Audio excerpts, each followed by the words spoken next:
On Christmas morning, two desperate little girls grabbed a stranger's boots and begged him with tears streaming down their faces. Please, be our daddy today. The wandering cowboy wanted to run. He'd lost everything once before and swore never to care again. But when he discovered their dying mother inside and the deadly secret that killed their father, he faced an impossible choice. Walk away and let them die. Or fight the most powerful man in Montana and risk his broken heart one final time. Stay with me until the end of this story and comment below what city you're watching from. I want to see how far this tale travels across the world. The Montana sky hung gray and heavy on Christmas morning, the kind of cold that bit through leather and settled in a man's bones. Caleb Rowan rode his roan mare along the frost-hardened trail, his breath forming white clouds in the brittle air. He'd been drifting for 3 years now, ever since the day he buried his wife and son in the hard Oklahoma earth. Ever since the day he'd failed to protect them. He didn't celebrate Christmas anymore. Didn't celebrate much of anything. The trail wound through pine forest dusted with yesterday's snow, and Caleb was thinking about the next town. Maybe there'd be work mucking stables or fixing fence line, when he saw them. Two small figures standing by a weathered fence post, perfectly still in the bitter cold. As he drew closer, his chest tightened. Two little girls. One maybe 8 years old, the other no more than 5. They wore thin dresses under threadbare coats, their hands red from the cold, their faces pale as the snow around them. But it was their eyes that stopped him cold, wide, desperate, and fixed on him like he was their last hope on earth. Caleb pulled his mare to a halt 20 feet away. "You girls lost?" The older one, dark-haired and serious-faced, shook her head. Her voice came out small but determined. "No, sir. We've been waiting." "Waiting for what?" "For someone." She swallowed hard. "For you, maybe." Caleb's jaw tightened. He'd learned the hard way that getting involved in other people's troubles only led to pain. "I'm nobody, kid. Just passing through." "Please," the younger girl whispered, her blonde hair tangled around her face. "We need help." Something in her voice, that raw, terrified pleading, cut through Caleb's defenses like a hot knife. He recognized that sound. He'd heard it before, in his nightmares, in the echo of his own son's last words. He dismounted slowly, his boots crunching in the frozen ground. "Where are your parents?" The older girl's face crumpled slightly before she forced it back into that brave, brittle mask. "Mama's sick. Real sick. She's in the cabin." She pointed toward a structure barely visible through the trees, a sagging, weathered building with smoke trickling from a crooked chimney. "Papa died 4 months ago." "Then you need a doctor, not a drifter." "The doctor won't come," the older girl said, her voice shaking now. "Mr. Holloway, he owns the bank. He told Doc Morrison not to help us no more, said we're thieves, said Mama owes money, and we gotta leave by New Year's or—" She couldn't finish. The younger girl suddenly broke free and ran to Caleb, her small hands grabbing his boot with surprising strength. She looked up at him with eyes so full of desperate hope it physically hurt to meet them. "Please," she whispered, tears spilling down her cheeks. "Just be our daddy today. Just for today. Mama needs to see we're not alone. She needs to think someone's going to take care of us before she—" The little girl's voice broke into a sob. Caleb stood frozen, every instinct screaming at him to mount his horse and ride away. He couldn't do this, couldn't let himself care, couldn't risk that kind of pain again. But the small hands gripping his boot wouldn't let go. The older girl stepped closer, her chin trembling. "I'm Mira," she said softly. "That's June. We know you don't know us. We know you probably got places to be. But Mama's dying, and she keeps crying because she thinks we'll go to the orphan train and get split up forever, and she won't even be here to say goodbye. And I promised her, I'd find someone who could help us, and you're the first person who even stopped," and her words tumbled out in a desperate rush until she ran out of breath and just stood there, shaking. Caleb looked down at June, still clinging to his boot, then back at Mira's trembling face. Behind them, smoke continued to rise weakly from the cabin's chimney. "Your father," he heard himself say. "How'd he die?" Mira's eyes darkened. "They said it was an accident at the new railway construction site. But Mama said he found something bad. And when he tried to tell people, they killed him." Every fiber of Caleb's being wanted to walk away. This was exactly the kind of trouble he'd spent 3 years avoiding. Getting involved meant caring. Caring meant losing. He'd lost enough. But June's small voice whispered up at him, "Please, mister, please be our daddy. Just for Christmas. Just so Mama can see we're safe before she goes to heaven with Papa." Caleb closed his eyes, took a long breath. When he opened them, he knew he'd already made his choice. The same foolish, devastating choice he always made when someone needed help. "All right," he said quietly. "Take me to your mother." The relief that flooded Mira's face was almost unbearable to witness. June released his boot and grabbed his hand instead, her small fingers ice cold even through his glove. Mira led the way toward the cabin, glancing back every few steps as if afraid he'd vanish. The structure looked worse up close. The roof sagged in the middle, several window panes were cracked, and the whole building tilted slightly to one side like a drunk trying to stay upright. The fence around the small property had collapsed in several places. A skeletal garden sat frozen and dead beside the house. This family had nothing, less than nothing. "Mama don't know we came out," Mira whispered as they reached the door. "She told us to stay inside and keep the fire going, but I heard her crying last night and I knew we needed help." Caleb tied his mare to a post and followed the girls inside. The interior was dark and cold despite the struggling fire. The single room served as kitchen, living area, and bedroom all at once. 2 small cots sat against one wall. A larger bed occupied the far corner, and in it lay a woman who looked like she was fighting a war against death itself. Leona Ward couldn't have been more than 30, but fever and fear had carved years into her face. Her dark hair lay matted against her pillow, her skin flushed with sickness. But her eyes, when they snapped open at the sound of footsteps, burned with fierce protective fury. "Who the hell are you?" she rasped, trying to sit up. "Mira, June, get behind!" A coughing fit cut her off, violent and wet-sounding. "Mama, no!" Mira rushed to her side. "He's here to help. We asked him, and he came."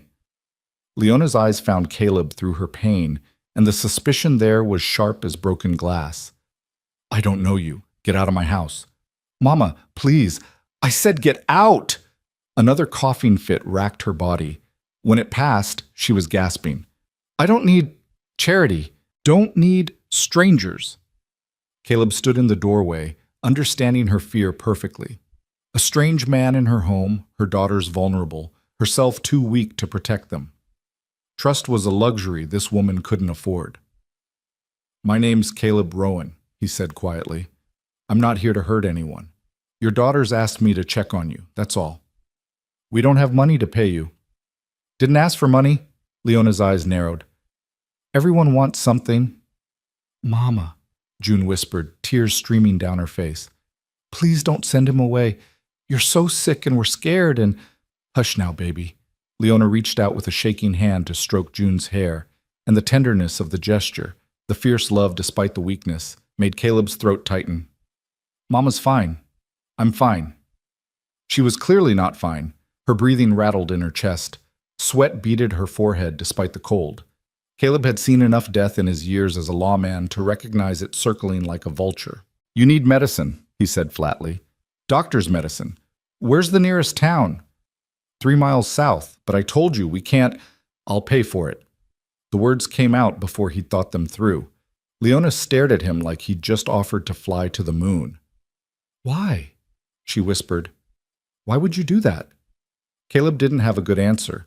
Or maybe he had too many answers, all tangled up with memories of his own wife coughing in the night, of his son's small hand going cold in his.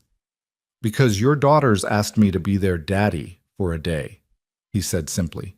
"And a father makes sure his family has medicine." Silence filled the cabin. June hiccuped softly. Mira's eyes went wide. Leona's face crumpled, just for a second before she forced it back into that hard, protective mask. "I can't let you—" "Already decided." Caleb turned to Mira. "There a doctor in town? Someone your mother trusts?" "Doc Morrison. He's on Birch Street. But Mr. Holloway told him—" "I don't care what Mr. Holloway told him. I'll be back in 2 hours." He looked at Leona. "Keep that fire going. Keep yourself warm. I'll bring medicine and food." "I don't even know you," Leona whispered. but her resistance was crumbling under the weight of her sickness and fear. "You will," Caleb said. Then softer. "Your girls are brave. Braver than most grown men I've met. They deserve better than this." He walked out before she could argue further, before he could change his mind, before the weight of what he was doing could crush him. Outside, he mounted his mare and rode hard for town. The settlement of Elkridge was barely more than a main street, with a dozen buildings clustered around it like chicks around a hen. A general store, a saloon, a sheriff's office, a church, and a bank that looked too grand for such a small town, all brick and brass where everything else was wood and necessity. Caleb found the doctor's office on Birch Street, a small house with a shingle hanging from the porch. Dr. Edwin Morrison, physician. He knocked hard. When no one answered, he knocked harder. The door opened to reveal a thin man in his 50s, spectacles perched on his nose, exhaustion carved into every line of his face. His eyes widened when he saw Caleb.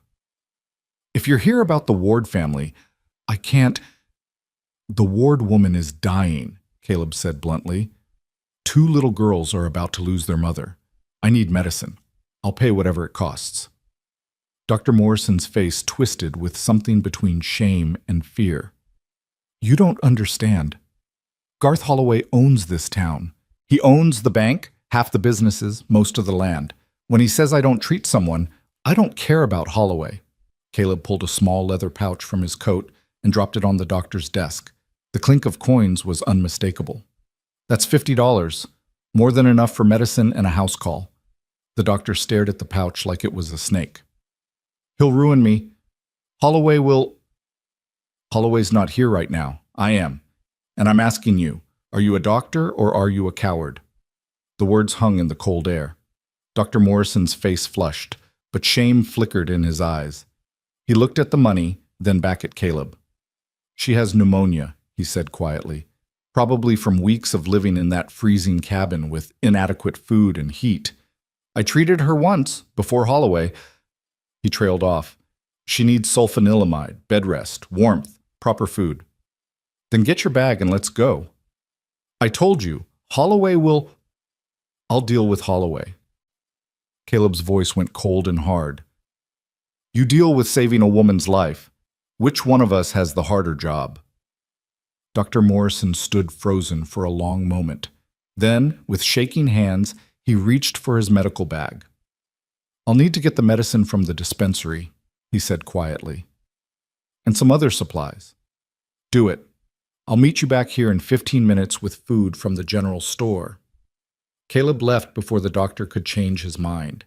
He strode to the general store, Hawkins & Sons, Estampe 1878, and pushed through the door. A woman in her 40s stood behind the counter, red-haired and sharp-eyed. Her name tag read Anna McRae. "Help you?" she asked, her voice cautious. "Need supplies for the Ward family. Flour, beans, salt pork, coffee, sugar, dried fruit if you have it. Enough to last 2 weeks." Anna's eyes widened. "You know the Wards?" "Just met them. Why?" She leaned forward, lowering her voice. "Because Garth Holloway's been trying to run them off their land since Michael Ward died. Claims they owe the bank money. Claims Michael was a thief." Her eyes flashed with anger. "But Michael Ward was the most honest man I ever knew. He worked at the railway construction site, kept the books, and he found something that scared him enough to come to me in the middle of the night." Caleb's attention sharpened. "What did he find?" Anna glanced toward the window, checking the street. "Proof that Holloway's been rigging the railway materials contracts, buying cheap, substandard materials and charging the railway company for premium goods, pocketing the difference. Michael had ledgers, invoices, everything. He was going to take it to the U.S. Marshal. And then he died. Crushed by a railway beam that accidentally fell," Anna said bitterly. 3 days after he told me about the evidence. Sheriff Porter ruled it an accident. Everyone in town knows better, but no one dares say it out loud. Caleb's jaw tightened. He'd seen this before. Small-town tyrants who bought the law and crushed anyone who challenged them. "Where's the evidence now?" "I don't know. Michael told me he hid it somewhere safe, somewhere Leona could find it if anything happened to him. But she's been too sick and scared to look, and Holloway's been circling like a buzzard, waiting to seize the property." Why does he want their land so badly? Anna began gathering supplies, her movements quick and efficient. The railway line is coming through. That little plot of the ward sits right on the proposed route. If Holloway owns it, he can negotiate with the railway company. Could be worth thousands. Everything clicked into place. A man discovers corruption. A man dies. A family is left vulnerable. A powerful man moves in for the kill. Caleb had seen this story before. He'd been too late to stop it before. Maybe this time would be different. Pack everything, he said. Add blankets if you have them. Warm clothes for 2 girls, ages 8 and 5 approximately. Anna's eyes softened. You're helping them. Trying to. Then you should know, Garth Holloway doesn't let anyone interfere with his business. He has men, dangerous men. I've dealt with dangerous men before. Anna studied him for a long moment, taking in the worn colt at his hip, the hard lines of his face, the way he stood like a man who'd learned to watch his back. You're not just a drifter, are you? She asked quietly. Not anymore. The words came out before he could stop them. Used to be a U.S. Marshal. Oklahoma Territory. Her eyebrows rose. Used to be? Long story. Can you have these supplies ready in 10 minutes? I can have them ready in 5. She started moving faster, pulling items from shelves. And I won't charge you full price. Those girls deserve better than what this town's given them. Charge me full price. They've had enough charity. He placed bills on the counter. Charity makes people feel small. Fair trade makes them feel human. Anna paused, then nodded with something like respect. You're a good man, Mr. Rowan. Caleb Rowan. Well, Mr. Rowan, you be careful. Holloway has a way of making good people disappear. So did a lot of men in Oklahoma Territory, Caleb said quietly. I'm still here. 20 minutes later, Caleb rode back toward the ward cabin with Dr. Morrison following in a small buggy loaded with supplies. The doctor hadn't spoken much during the ride, his face tight with fear and shame. They found the cabin exactly as Caleb had left it, smoke still trickling weakly from the chimney. Mira opened the door before they'd even dismounted, her face flooding with relief. You came back, she whispered. You really came back. Said I would. Caleb dismounted and began unloading supplies. How's your mother? Worse. She's been coughing real bad and... Mira's voice broke. I think she's real sick, mister. Dr. Morrison climbed down from his buggy, medical bag in hand. His fear seemed to have transformed into professional determination. Take me to her, child. Inside, Leona had deteriorated noticeably. Her breathing came in short, painful gasps. June sat beside the bed, holding her mother's hand and crying silently. Dr. Morrison moved to her side with practiced efficiency, checking her pulse, listening to her lungs, frowning at what he heard. Pneumonia, as I suspected, he muttered. Advanced stage. Should have treated this weeks ago. He glanced at Caleb.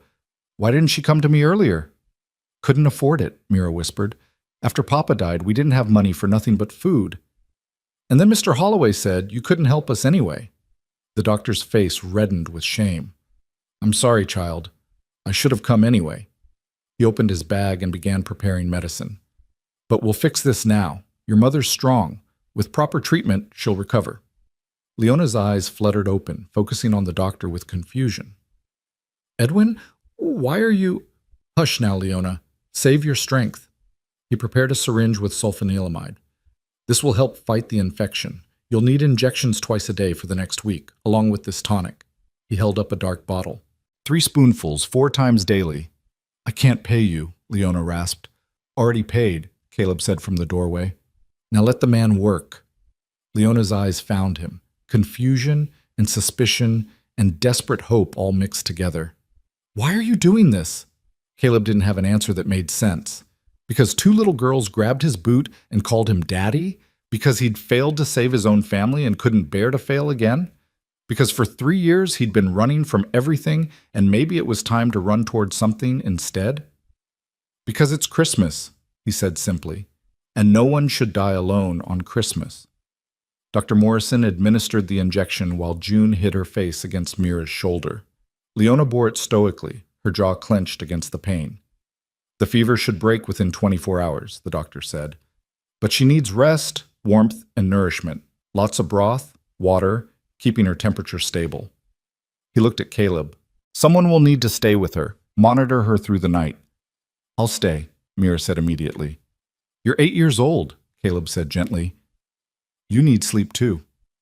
I can help, June added, her voice small but determined. Caleb looked at the two girls, exhausted, frightened, but unwilling to leave their mother's side. He recognized that fierce loyalty, that desperate love. We'll take shifts, he said. Girls sleep first. I'll watch your mother until midnight. Then Mira can take over while I sleep. We'll rotate. You're staying? Leona whispered, her eyes wide. Someone needs to keep the fire going. Make sure you don't get worse. Make sure.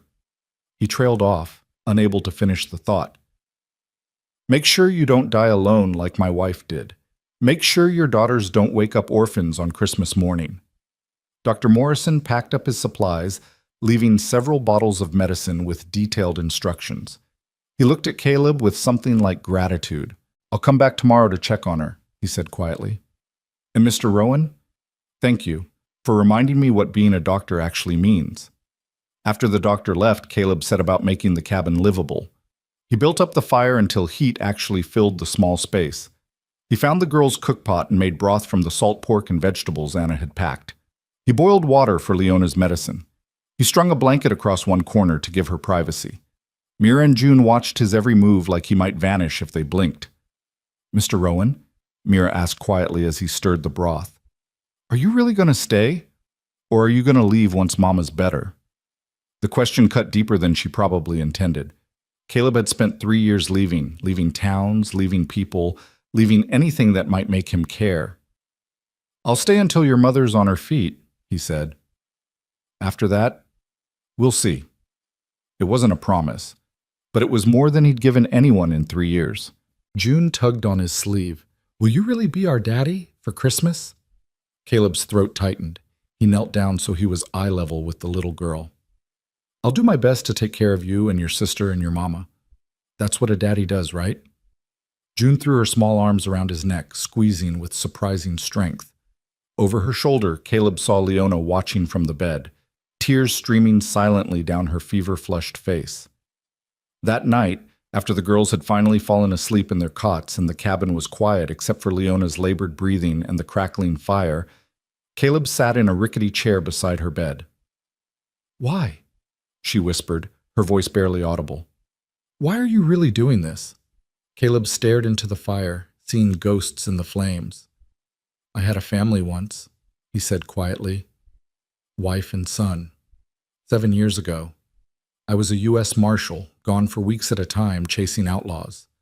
Came home one day to find them dead. Raiders had hit the town. My wife tried to protect our boy. Didn't matter. They were both gone. Leona's eyes filled with understanding and shared pain. I'm sorry. Been drifting ever since.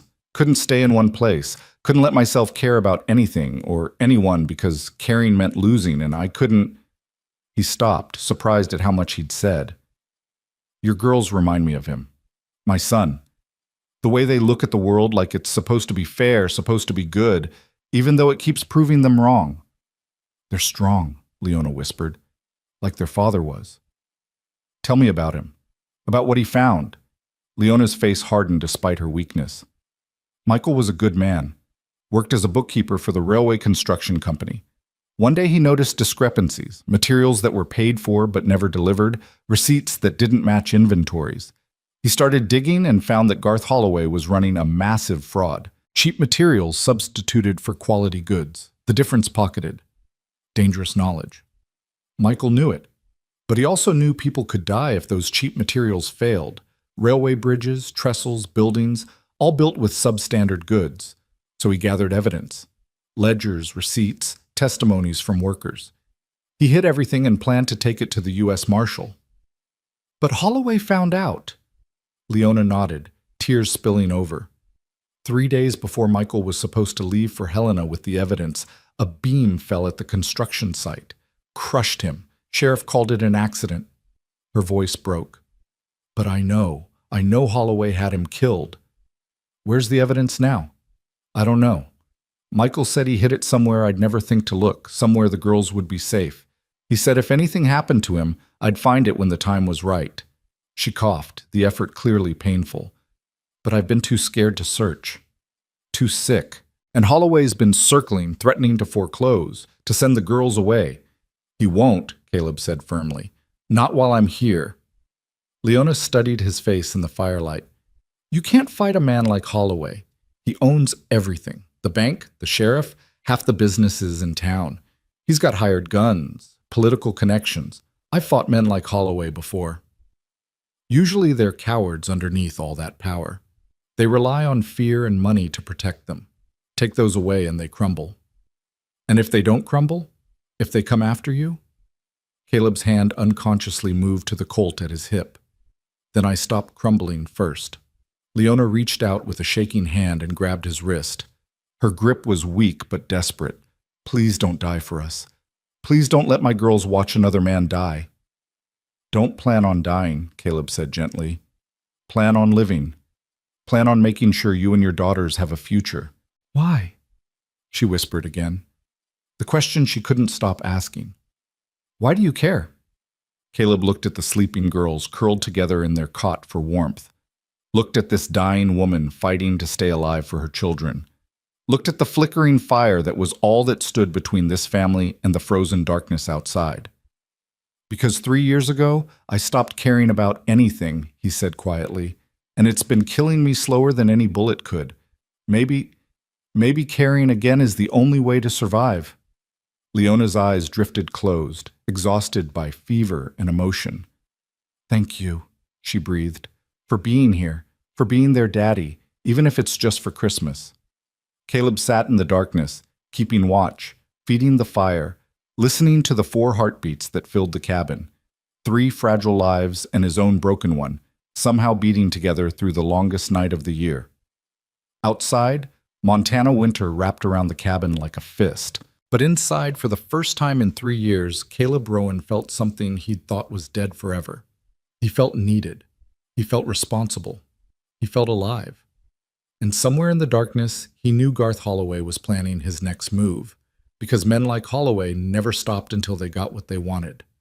The battle for this family hadn't started yet, but Caleb would be ready when it came. Dawn broke cold and pale over the Montana landscape, the sun struggling to pierce through layers of gray clouds.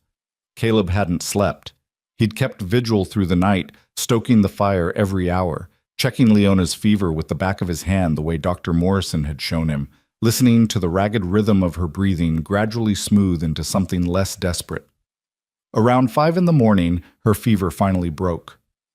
Sweat soaked through her nightgown as her body purged the worst of the infection, and when Caleb placed a cool cloth on her forehead, her eyes opened with clarity he hadn't seen before. "You're still here," she whispered, her voice hoarse but stronger. "Told you I would be. Most men say things they don't mean. I'm not most men." He helped her sit up slightly, supporting her shoulders. "Can you drink some broth? You need strength." She nodded weakly, and he brought the pot from the fire, spooning warm liquid carefully into her mouth. She managed half a bowl before exhaustion claimed her again, but it was progress. Mira stirred in her cot as pale light filtered through the cracked windows. She sat up instantly, her eyes finding her mother with that constant fear children develop when death circles too close. "Mama?" "I'm all right, sweet girl," Leona managed, her voice barely carrying across the small cabin. The fever broke. Mira scrambled from her cot and rushed to her mother's side, June right behind her. The relief on their faces was almost painful to witness. Too much fear for such young shoulders, too much responsibility. "Mr. Rowan stayed up all night," Mira said, looking at Caleb with something approaching awe. "He didn't sleep at all." "I've gone longer without sleep." Caleb stood, stretching muscles stiff from sitting. "Your mother needs rest and food. I'm going to check the property, make sure everything's secure. Mira, can you keep the fire going?" "Yes, sir. And June, you stay close to your sister. Don't open the door for anyone but me or Dr. Morrison. Understand?" June nodded solemnly, her small face serious. "Are bad men coming?" The question hit Caleb square in the chest. How did you explain to a 5-year-old that yes, bad men existed, that they'd killed her father and wanted to destroy her family without stealing what little innocence she had left? "I won't let anyone hurt you," he said instead. It wasn't an answer, but it was a promise. He stepped outside into the bitter morning air. His breath formed white clouds as he surveyed the property in daylight. What he saw made his jaw tighten. The Ward homestead was worse than he'd realized. The fence had collapsed in at least 6 places. The small barn leaned dangerously to one side, its roof half caved in. The well pump was frozen solid. The chicken coop stood empty, its wire torn and useless. This family had been barely surviving even before Leona got sick. Caleb walked the perimeter, his lawman's instincts cataloging every vulnerability. The cabin sat in a small clearing surrounded by pine forest, good cover for anyone approaching. The road from town offered a clear line of sight for maybe 200 yards. Only one door, 3 windows, all of them easy to breach. If Holloway sent men, and Caleb had no doubt he would, this place would be impossible to defend. He was examining the barn's structural damage when he heard hoofbeats. His hand dropped to his Colt as he turned toward the sound. A single rider emerged from the tree line, moving slowly, hands visible and empty. As the man drew closer, Caleb recognized the tin star pinned to his coat. Sheriff Dale Porter was in his late 40s, with a weathered face and eyes that had seen too much compromise. He reined in his horse 20 feet from Caleb, keeping his hands carefully away from his gun. "You'd be the stranger helping the Ward family," Porter said. His voice was neutral, but tension radiated from every line of his body. "Caleb Rowan, Sheriff Dale Porter." He didn't dismount. "Mind telling me what business you have here?" "The girls asked for help. I'm providing it." Porter's eyes narrowed. "You a relation?" "Does it matter?" "Matters to Garth Holloway. He holds the note on this property. Claims the Wards are 3 months behind on payments. He's got legal right to foreclose." "Legal and right aren't always the same thing, Sheriff." A muscle twitched in Porter's jaw. "You a lawyer, Mr. Rowan?" "Used to be a U.S. Marshal, Oklahoma Territory." The sheriff's posture changed subtly, wariness replacing mere caution. "Used to be?" "Career change." Caleb's voice was flat. "The woman in that cabin is dying because your town turned its back on her. 2 little girls were out in the freezing cold on Christmas morning begging strangers for help because nobody else would. That sit right with you, Sheriff?" Porter's face flushed. "You don't know the situation. I know a dead man found evidence of corruption. I know he died 3 days before he could report it. I know his widow and children have been terrorized for months while good people looked the other way." Caleb's voice remained calm, but steel ran through it. "So you tell me, Sheriff, what exactly don't I know?" The silence stretched between them like a taut wire. Porter's hand moved toward his gun, then stopped. He took a long breath.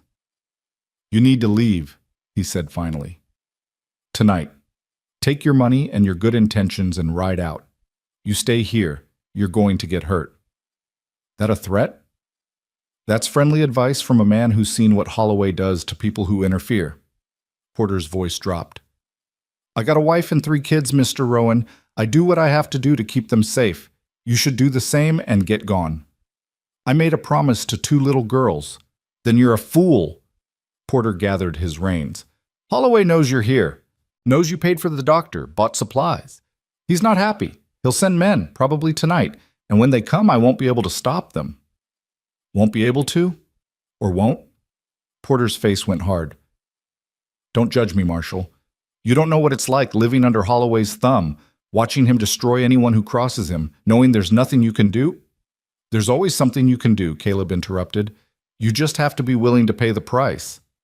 The sheriff stared at him for a long moment, something like shame flickering in his eyes. "The price is too high. For me, anyway." He turned his horse. "I came out here to warn you. That's all I can do. What you do with the warning is your business." "Sheriff?" Caleb's voice stopped him. "When you go home tonight and tuck your 3 kids into bed, remember there's 2 little girls in this cabin who deserve the same protection. Ask yourself if you can live with letting them face what's coming alone." Porter's shoulders hunched as if struck. He rode away without looking back. Caleb watched until the sheriff disappeared into the trees, then returned to the cabin. Inside, he found Mira trying to cook breakfast while June helped their mother drink water. The domestic scene was almost painfully normal, except for the fear that lingered in every movement, every glance. Who was that? Mira asked, her voice tight with worry. Sheriff. Came to check on your mother. It was a lie, and Mira's eyes said she knew it.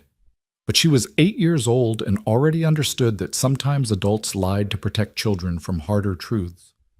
Caleb spent the morning fortifying what he could. He repaired the worst gaps in the fence using spare lumber from the collapsed barn. He cleared shooting lanes around the cabin, not that he told the girls that's what he was doing. He checked and rechecked his Colt, counting bullets. 12 rounds plus what was in the gun. Not much if Holloway sent a small army. Around noon, Dr. Morrison returned as promised. The doctor's hands shook as he examined Leona, but his medical assessment was solid. The fever's broken, he confirmed. The infection is responding to treatment. With rest and continued medication, she should recover fully in a week or two. Thank God, Leona breathed. Then to Caleb, thank you. I don't know how to... Don't. Caleb's voice was gentle. Just get better. That's thanks enough. After checking Leona, Dr. Morrison pulled Caleb aside. His face was pale with fear. Holloway knows I came here, he said quietly. His men were waiting outside my office this morning. Told me if I came back, there'd be consequences. You came anyway, because you were right. I'm a doctor. I took an oath. Morrison's voice shook. But my wife is terrified. She wants me to leave town, start over somewhere Holloway can't reach us. Maybe you should. Maybe I should have years ago, before I let fear make me a coward. The doctor looked toward Leona's bed. She's strong, that woman. Stronger than me. She lost her husband but kept fighting for her daughters. I can't even fight for my own conscience. You fought today, Caleb said. That counts for something. Morrison gave him a sad smile. Does it? Or does it just make me a target? He gathered his bag. I'll try to come back tomorrow, but I can't promise. If I don't make it, there's enough medicine for 5 more days. After that, she'll be well enough not to need it. I hope you're right. Morrison paused at the door. Anna McRae sent something for you. She said you'd understand. He handed Caleb a small wrapped package. After the doctor left, Caleb opened the package. Inside was a folded piece of paper and a small Derringer pistol. The note read, For the girls, if the worst happens. Better they have a chance. A.M. Caleb's throat tightened. The gesture was both practical and heartbreaking. A shopkeeper preparing children to defend themselves against the corruption that had consumed their town. He slipped the Derringer into his coat. He wouldn't give it to Mira unless absolutely necessary, but knowing it was there provided grim comfort. The afternoon passed in tense quiet. Caleb showed Mira how to bar the door from inside. He positioned pots of water near the fire, ostensibly for cleaning, but really for throwing at attackers if they breached the cabin. He moved the girls' cots to the far corner, away from windows. June watched his preparations with wide, frightened eyes. The bad men are coming, aren't they? Caleb knelt beside her. Maybe, maybe not. But if they do, I'll be ready, and so will you. I'm scared. Being scared is smart. Being scared means you understand danger, but being brave means doing what's right even when you're scared. He touched her cheek gently. Your daddy was brave, wasn't he? June nodded, tears welling up. Then you be brave like him. Take care of your sister. Take care of your mama. Can you do that? Yes, sir. As sunset approached, painting the sky in shades of blood, orange, and purple, Leona called Caleb to her bedside. Her color had improved dramatically, though she remained weak. You think they'll come tonight, she said. Not a question. Sheriff seemed to think so. Then you should leave. Take your horse and go before... We've had this conversation. Caleb. She used his first name for the first time, and something in her voice made him meet her eyes. I won't let another good man die for my family. Michael died because of what he found. If you die too, I'm harder to kill than your husband was. No offense to his memory. This isn't a joke. No, it's not. Caleb sat on the edge of her bed. But running won't solve anything. Holloway won't stop just because I leave. He'll come after you anyway. Slower maybe, but just as certain. At least this way you've got someone who knows how to fight. Leona's eyes searched his face. Why are you really doing this? And don't say it's because my daughters asked you to. There's something more. Caleb was silent for a long moment. Outside, the last light was fading. Soon it would be full dark, the perfect time for violent men to do their work. My wife's name was Sarah, he said quietly. My son was Thomas. Tommy. He was 6 when he died. Smart as a whip, always asking questions, always wanting to help with everything. His voice caught. The day the raiders came, I was 200 miles away chasing a cattle rustler. By the time I got home, my family had been dead for 3 days. Sarah had been shot protecting Tommy. Tommy had been shot anyway. Leona's hand found his, her grip surprisingly strong. I hunted those raiders for a year, Caleb continued. Found every last one of them. Brought them to justice, some in courtrooms, some in the street. And when it was over, when they were all dead or hanged, I realized it didn't matter. My family was still gone, and I'd become someone Sarah wouldn't have recognized, someone Tommy would have been afraid of. So you started drifting. So I started running. From responsibility, from connection, from anything that might make me care again. Because caring meant losing, and I couldn't survive another loss. He looked at Mira and June, playing quietly in the corner. But your daughters grabbed my boot and called me daddy, and something in me broke. Or maybe it finally started healing. I don't know. What I do know is that I can't walk away, not this time. Leona's eyes filled with tears. You're a good man, Caleb Rowan. I'm a broken man trying to do one decent thing. That's what good men are, she whispered. Broken people who keep trying anyway. Before Caleb could respond, his instincts flared. A sound, distant but distinct. Hoofbeats. Multiple horses moving fast. He was on his feet instantly, hand on his gun. Mira, bar the door. June, get in the corner with your sister, now. The girls moved without question, their faces pale. Leona tried to sit up. How many? Caleb moved to the window, peering through a crack in the shutter. The moon was rising, casting silver light across the clearing. He counted shapes emerging from the tree line. 7 riders, he said grimly, all armed. 7 against 1. Leona's voice shook. Caleb, please. Stay quiet. Keep the girls calm. He checked his Colt, the familiar weight settling his nerves. And if I tell you to run, you run. Don't argue. Don't look back. Just take your daughters and run for the woods. Where would we go? Anna McRae at the general store. She'll help you. He turned to face her. Promise me, Leona. Promise if it goes bad, you'll save your girls. Leona's face was white, but determined. I promise. But you promise me something too. You come back alive. Those girls have already lost one father. They can't lose another. The hoofbeats grew louder. Caleb could hear men's voices now, rough and confident. They weren't trying to be quiet. They wanted the family to hear them coming, to be afraid. He moved to the door, positioning himself where he could see through a gap in the boards. 7 men reined in their horses 30 yards from the cabin. Moonlight glinted off gun barrels and something else, bottles with rags stuffed in their necks. Fire, Caleb muttered. They're planning to burn us out. From the corner, June whimpered. Mira held her close, her young face set with determination that was heartbreaking to see. One of the riders moved forward, a big man with a scarred face and a voice like gravel. Leona Ward, we know you're in there. Mr. Holloway wants to talk about your property debt. Don't answer, Caleb whispered. The big man continued. You got until I count to 10 to come out peaceable. After that, we start persuading you. Caleb's mind raced. 7 men, bottles of fire, 1 door, 3 windows. If they surrounded the cabin and lit it up, everyone inside would have 2 choices, burn or run out into gunfire, unless he gave them something else to focus on. 1, the big man shouted. Caleb looked at Leona, at Mira holding June, at the family he'd known for less than 24 hours but somehow couldn't abandon. 2, he made his decision. 3, Caleb unbarred the door. 4. What are you doing? Leona hissed. 5. Giving them what they want, Caleb said. Me. 6. He stepped outside before anyone could stop him, closing the door behind him. The night air hit his face like a slap, cold and sharp.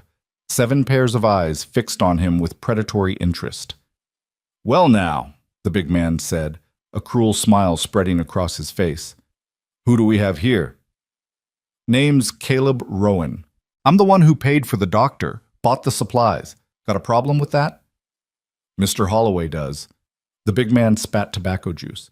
He don't like strangers interfering in his business. Funny, I don't like bullies terrorizing widows and children. The smile vanished from the big man's face. You got a smart mouth, stranger. Let's see if you're smart enough to walk away while you still can. I'm smart enough to recognize hired thugs when I see them, Caleb said calmly. Question is, are you smart enough to realize you're working for a man who kills honest workers and steals from families? One of the other riders shifted in his saddle. We just do what we're paid for. You're paid to murder children? Caleb let his voice carry across the clearing. Because that's what burning this cabin means. 2 little girls, 8 and 5 years old. You ready to live with that? Shut your mouth, the big man snarled. But Caleb had seen the flash of uncertainty in some of the other faces. Here's how this goes, Caleb continued. You ride back to Holloway. Tell him the Ward family has protection now. Tell him if he wants this property, he'll have to go through legal channels. And tell him if any of you come back here threatening this family, I'll make sure every person in Elkridge knows exactly what kind of coward he is.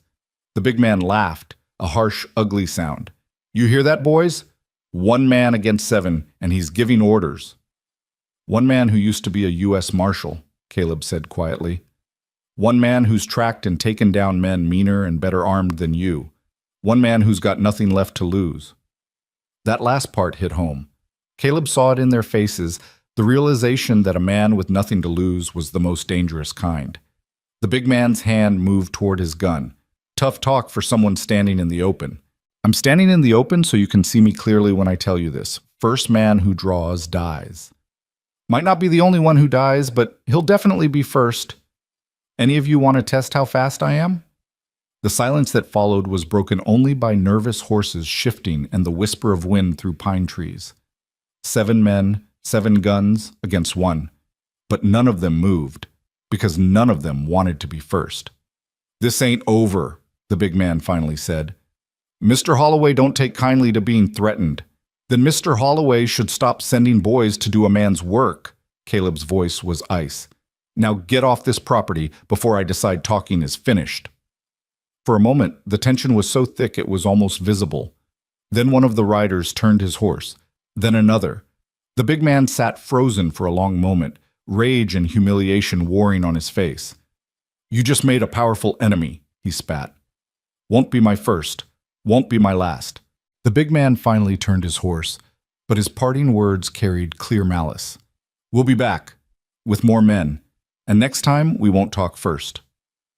They rode away, 7 shapes melting into the darkness. But Caleb didn't relax. This wasn't a victory, it was a delay, and delays only worked if you used them well. He turned back to the cabin and found Leona standing in the doorway, Mira and June clutching her nightgown. Even in her weakened state, she'd been ready to defend her children. You're insane, she said, but there was admiration in her voice alongside the fear. I've been called worse. He ushered them back inside. But they'll be back, probably tomorrow night with twice as many men. We need to find your husband's evidence, and we need to find it now. I told you, I don't know where... Think, Leona. Your husband said you'd find it when the time was right. He said the girls would be safe. What did he mean? Leona sank onto her bed, exhaustion and stress catching up with her. I don't know. I've looked everywhere. Under floorboards, in the barn, through all his belongings. Mama? Mira interrupted quietly. What about Papa's special place? Everyone turned to look at her. The little girl's face was thoughtful, remembering. What special place, sweet girl? Leona asked. The place Papa used to take me sometimes. He said it was our secret spot, where he went to think. He made me promise never to tell anyone, not even you, because it was just for us. Tears welled in her eyes. I'm sorry I kept it secret, Mama. Leona pulled her daughter close. Oh, baby, it's all right. Can you show us this place? Mira nodded. It's in the barn. There's a loose board in the back wall.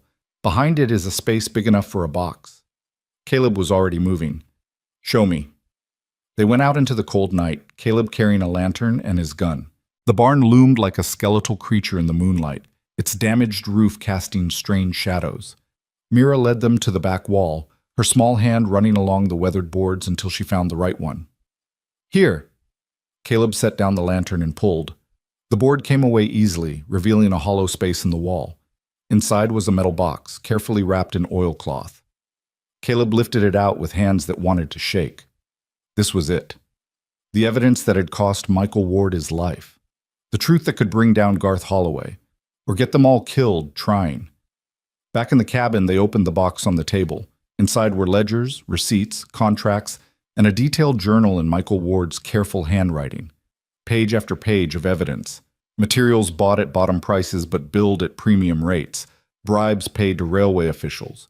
Payoffs to Sheriff Porter and other local authorities. Threats made against workers who questioned the quality of supplies. And at the back of the journal, a list of deaths. Workers who died in accidents at the construction site. 14 names in total, each followed by dates and suspicious circumstances. "Dear God," Leona whispered. "Michael knew about all of this. All these men." "He was building a case," Caleb said, flipping through pages. "A solid case. This would have been enough to bring in federal marshals, maybe even trigger a congressional investigation. No wonder Holloway had him killed." "What do we do with it?" Leona asked.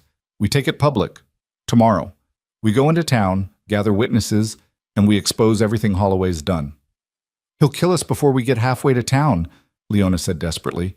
"You saw how many men he sent tonight. Tomorrow he'll send an army." "Then we don't wait for tomorrow." Caleb stood, decision made. "Leona, you and the girls stay here. Bar the door. Don't open it for anyone but me or Dr. Morrison. I'm riding to town tonight." "Alone? That's suicide." "It's the only way. Holloway's men will be watching this place, expecting me to stay and defend it. They won't expect me to go on the offensive." He gathered the evidence carefully, wrapping it back in its oilcloth. "There's a U.S. Marshal's office in Helena. That's 3 days' hard ride from here. But there's a telegraph office in Elkridge. I send a wire tonight. We could have federal marshals here in 72 hours. And if you don't make it to the telegraph office," Caleb met her eyes, "then you take this evidence, take your girls, and you run. Head east to Helena. Find Marshal James Crawford. We served together in Oklahoma. Tell him everything. He'll help you." "Caleb, promise me, Leona." She looked at him for a long moment, this broken man who'd stumbled into their lives less than a day ago and somehow become their only hope. Then she nodded. "I promise, but you come back, you hear me? Those girls have been asking when Daddy Caleb will teach them to ride." "Don't you dare make me explain that another daddy isn't coming home." The words hit Caleb square in the chest. Daddy Caleb. Somehow, in the space of a single day, he'd gone from a drifter running from his past to a father figure to 2 little girls who'd lost everything. He knelt down in front of Mira and June. "I need you both to be very brave tonight. Can you do that?" They nodded solemnly. "I'm going to town to send for help. While I'm gone, you protect your mama. Keep the door barred. Keep the fire going. If anyone tries to come in who isn't me or the doctor, you hide in that special place your papa showed you. Understand?" "Yes, sir," Mira whispered. June threw her arms around his neck. "Come back, Daddy Caleb. Please come back." Caleb's throat closed up. He held the little girl for a moment, breathing in the scent of her hair, feeling the desperate trust in her embrace. "I'll come back," he promised. "I always keep my promises." He stood, settling his hat on his head and checking his gun one more time. Leona walked him to the door. "Caleb Rowan," she said softly, "you're either the bravest man I've ever met or the craziest." "Probably both." He managed a small smile. "Keep them safe, Leona. Whatever happens, keep them safe. You keep yourself safe too. We need you." The words hung in the cold air between them, heavy with meaning neither was quite ready to acknowledge. Then Caleb stepped out into the night. His roan mare nickered softly as he approached, as if sensing the danger ahead. He mounted up, the evidence secured in his saddlebag, and turned toward the dark road to Elkridge. Behind him, he could feel 3 pairs of eyes watching from the cabin window. A dying woman and 2 little girls, their entire future balanced on whether he could survive the next few hours. Caleb touched his heels to his mare's flanks and rode into the darkness, toward a town owned by corruption, carrying the only evidence that could set a family free. And somewhere ahead, Garth Holloway was waiting. The road to Elkridge cut through darkness so complete it felt like riding into the mouth of oblivion. Caleb kept his mare at a steady pace, fast enough to make time, but slow enough to listen for ambush. The moon provided just enough light to follow the frozen ruts, and the only sounds were hoofbeats and the whisper of wind through pine branches. He'd covered maybe a mile when his instinct screamed warning. The mare felt it too, her ears flicking forward nervously. Caleb's hand moved to his Colt as he scanned the tree line. The shot came from his left, the muzzle flash bright in the darkness. The bullet whined past his head close enough to feel the displacement of air. Caleb threw himself from the saddle as a second shot rang out, rolling as he hit the frozen ground and coming up with his gun drawn. Two riders burst from the trees, firing as they came. Caleb's first shot took the nearest one in the shoulder, spinning him from his saddle. His second shot missed it as his target's horse reared. The remaining rider charged straight at him, gun blazing. Caleb dove behind a fallen log as bullets chewed bark inches from his head. He counted shots. The rider had fired 4 times, probably had 2 left in a 6-shooter. The man wheeled his horse, trying to get an angle on Caleb's position. Caleb rose and fired in one smooth motion. The bullet caught the rider in the chest. He toppled backward off his horse with a cry that cut off abruptly when he hit the ground. The wounded man was crawling toward the trees, leaving a dark trail in the snow. Caleb approached carefully, gun ready, and kicked the man's weapon away. "Who sent you?" Caleb demanded. The man looked up with hatred in his eyes. "Go to hell." "You first, unless you start talking." "Who sent you?" "You know who." The man coughed, blood on his lips. "Mr. Holloway don't like people sticking their noses in his business. He send you to kill me or just scare me?" "Does it matter?" The man's breathing was labored. "You're a dead man either way. You and that widow and those brats, Holloway's gonna burn that cabin with all of them inside, and there ain't nothing you can do to stop it." Caleb's jaw tightened. "Where is he? Holloway? Where does he live?" The man laughed wetly. "Like I'd tell you, you'll never get close enough to—" He died mid-sentence, his eyes going glassy. Caleb stood over the body for a moment, rage and frustration warring in his chest. 2 men dead, and he still didn't know how many more Holloway had or when they'd strike. He caught his mare, who'd stopped 50 yards down the road, and checked her for injuries. Finding none, he mounted up and rode on, but the ambush had cost him precious time and confirmed his worst fear. Holloway knew his movements, probably had men watching the cabin right now, which meant Leona and the girls were in immediate danger. Caleb urged his mare faster, the need to reach town warring with the urge to turn back and protect the family he'd left vulnerable. But turning back accomplished nothing. The only way to truly protect them was to expose Holloway's corruption so thoroughly that even his hired guns would abandon him. The lights of Elkridge appeared ahead like scattered stars. The town was quiet at this hour, most businesses dark, only the saloon showing signs of life. Caleb rode straight for the telegraph office, a small building next to the railway depot. It was locked. Of course it was, past midnight on Christmas night. Caleb hammered on the door anyway.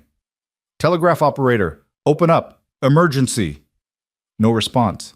He tried again, louder, then stepped back and considered kicking the door in.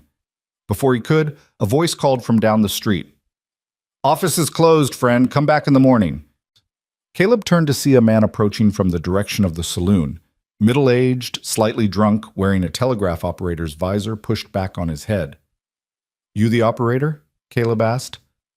"Martin Hayes, at your service. But like I said, office is closed until—" "I need to send an urgent wire to the U.S. Marshal's office in Helena, right now. I'll pay triple rate." Hayes squinted at him. "Triple rate, you say?" He swayed slightly. "Must be mighty important. Life and death." Something in Caleb's voice must have cut through the alcohol fog because Hayes straightened slightly. "You're the fellow helping the Ward family. Heard about you. Word travels fast in a small town." "Then you know why I need to send this wire." Hayes looked around nervously. "Look, friend, I got sympathy for those folks, but Garth Holloway practically owns this town. He finds out I helped you." Caleb pulled out a gold coin, one of his last. $10. Send one wire, and I walk away. No one has to know you helped me." Hayes stared at the coin, temptation and fear fighting across his face. "What's the message?" "To Marshal James Crawford, Helena. Message reads, evidence of fraud, murder, corruption in Elk Ridge, Montana. Banker Garth Holloway responsible. Multiple deaths. Federal intervention required immediately. Caleb Rowan, former U.S. Marshal, Oklahoma Territory. Hayes's eyes widened. You're a marshal? Was. Now I'm just someone trying to stop children from being murdered. Caleb held out the coin. Will you help me?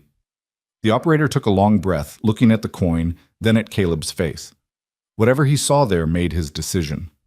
Come on, he muttered, fumbling for his keys. But we make this quick. Holloway's got men everywhere.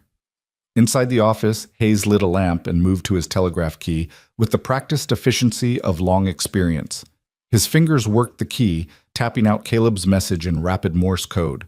The sound filled the small room, urgent, staccato, carrying a plea for help across hundreds of miles of wire. Message sent, Hayes said after a few minutes. Should reach Helena within the hour, whether they respond. He shrugged. They'll respond. Crawford's a good man. Hayes pocketed the coin, but his face remained troubled. Look, I don't know what you're planning, but you need to understand something about Holloway. He's not just rich and connected. He's smart, ruthless. He's been building his empire here for 15 years, and anyone who's tried to stop him has ended up dead or run out of town. Michael Ward tried to stop him. And Michael Ward is dead. Hayes's voice dropped. You seem like a decent fellow. My advice? Take those girls and their mother and run. Get as far from here as you can and don't look back. I'm tired of running. Then you're a fool, or a dead man, probably both. Caleb stood to leave, then paused. If something happens to me, make sure that wire gets to Crawford. Make sure he knows about the evidence. What evidence? Caleb patted his saddlebag. Everything he needs to bring Holloway down. Every bribe, every death, every fraudulent contract. Michael Ward documented it all. Hayes's face went pale. You're carrying that around? Do you have any idea if Holloway's men catch you with that, they won't? Your funeral. But Hayes's eyes held something like respect. For what it's worth, I hope you survive this. This town could use a few less cowards and a few more fools willing to fight. Caleb left the telegraph office and stood in the dark street, weighing his options. The wire was sent, but help wouldn't arrive for at least 3 days. In that time, Holloway would make his move. The question was whether to return to the cabin or take the fight directly to Holloway. The decision was made for him when he heard hoofbeats, multiple horses, coming fast from the north, from the direction of the Ward cabin. Caleb's blood went cold. He'd left Leona and the girls alone, and Holloway had sent his men while Caleb was in town. The ambush on the road had been a diversion, pulling him away from the people he'd sworn to protect. He was in the saddle and riding hard before conscious thought caught up with instinct. The mare sensed his urgency and gave everything she had, hooves pounding the frozen road. Behind him, Elk Ridge receded into darkness. Ahead, the forest swallowed him whole. He'd covered half the distance when he saw the orange glow against the night sky. Fire. The cabin was on fire. Caleb kicked his mare into a full gallop, heedless of the danger, thinking only of 2 little girls who'd called him daddy and a woman who'd trusted him to keep them safe. The glow grew brighter as he approached, and now he could smell smoke on the wind. He burst into the clearing and his heart nearly stopped. The cabin was indeed burning, but not the way he'd feared. Only the small barn was engulfed in flames, the old structure going up like kindling. In the yard, 7 mounted men surrounded the cabin in a loose circle. The big man from earlier sat his horse directly in front of the door, a torch in his hand. "Last chance, Mrs. Ward," he shouted. "Come out peaceful, and we'll let you and the girls leave with your lives. Stay inside and you burn with the cabin." From inside, Caleb heard Mira's voice, high and frightened but defiant. "Daddy, Caleb said don't open the door for nobody. He said he's coming back." The big man laughed. "Your daddy ain't coming back, little girl. He's dead on the road about 2 miles from here. Now your mama can come out, or you can all die. What's it gonna be?" Caleb dismounted silently, leaving his mare in the tree line. 7 men, all armed, all focused on the cabin. He had surprise on his side, but not much else. 7 against 1 were bad odds even for an experienced gunfighter. Unless he changed the equation. He moved through the darkness, circling wide, using the burning barn as cover. The flames cast dancing shadows that worked in his favor, masking his approach. He reached a position behind and to the left of the riders, close enough to hear their muttered conversations. "Just burn them out," one man was saying. "Standing out here in the cold is stupid." "Boss wants the woman alive if possible," another replied. "Says she might know where Ward hid the evidence." "What evidence?" "Don't know, don't care. I just want to get paid and get warm." Caleb raised his Colt, sighted carefully, and shot the nearest man out of his saddle. Chaos erupted instantly. Men shouted, horses reared, guns came out firing blindly into the darkness. Caleb had already moved, diving behind a water trough as bullets chewed the ground where he'd been standing. "It's him!" someone yelled. "The marshal! He's alive! Find him!" the big man roared. $50 to whoever brings me his head!" 3 men spurred their horses toward Caleb's position. He waited until they were committed, then rose and fired 3 times. 2 men fell. The third wheeled his horse and fled back toward the others. "He's behind the trough!" another voice called. Bullets slammed into the wooden trough, water spraying through the holes. Caleb rolled left, came up firing, dropped another man. 4 down, 3 to go. But the remaining 3 had found cover and were no longer panicking. They spread out, trying to flank him. The big man dismounted and moved toward the cabin with his torch. Come out, Marshal," he called, "or I throw this torch through the window and we see how fast that cabin burns." Caleb's mind raced. He couldn't let them burn the cabin, but if he revealed his position to stop the big man, the other 2 would kill him. He needed a distraction, something to... The cabin door flew open. Leona stood in the doorway, pale and weak, but holding Michael's old rifle. Behind her, Mira clutched June, both girls' faces streaked with tears. "You want to burn us?"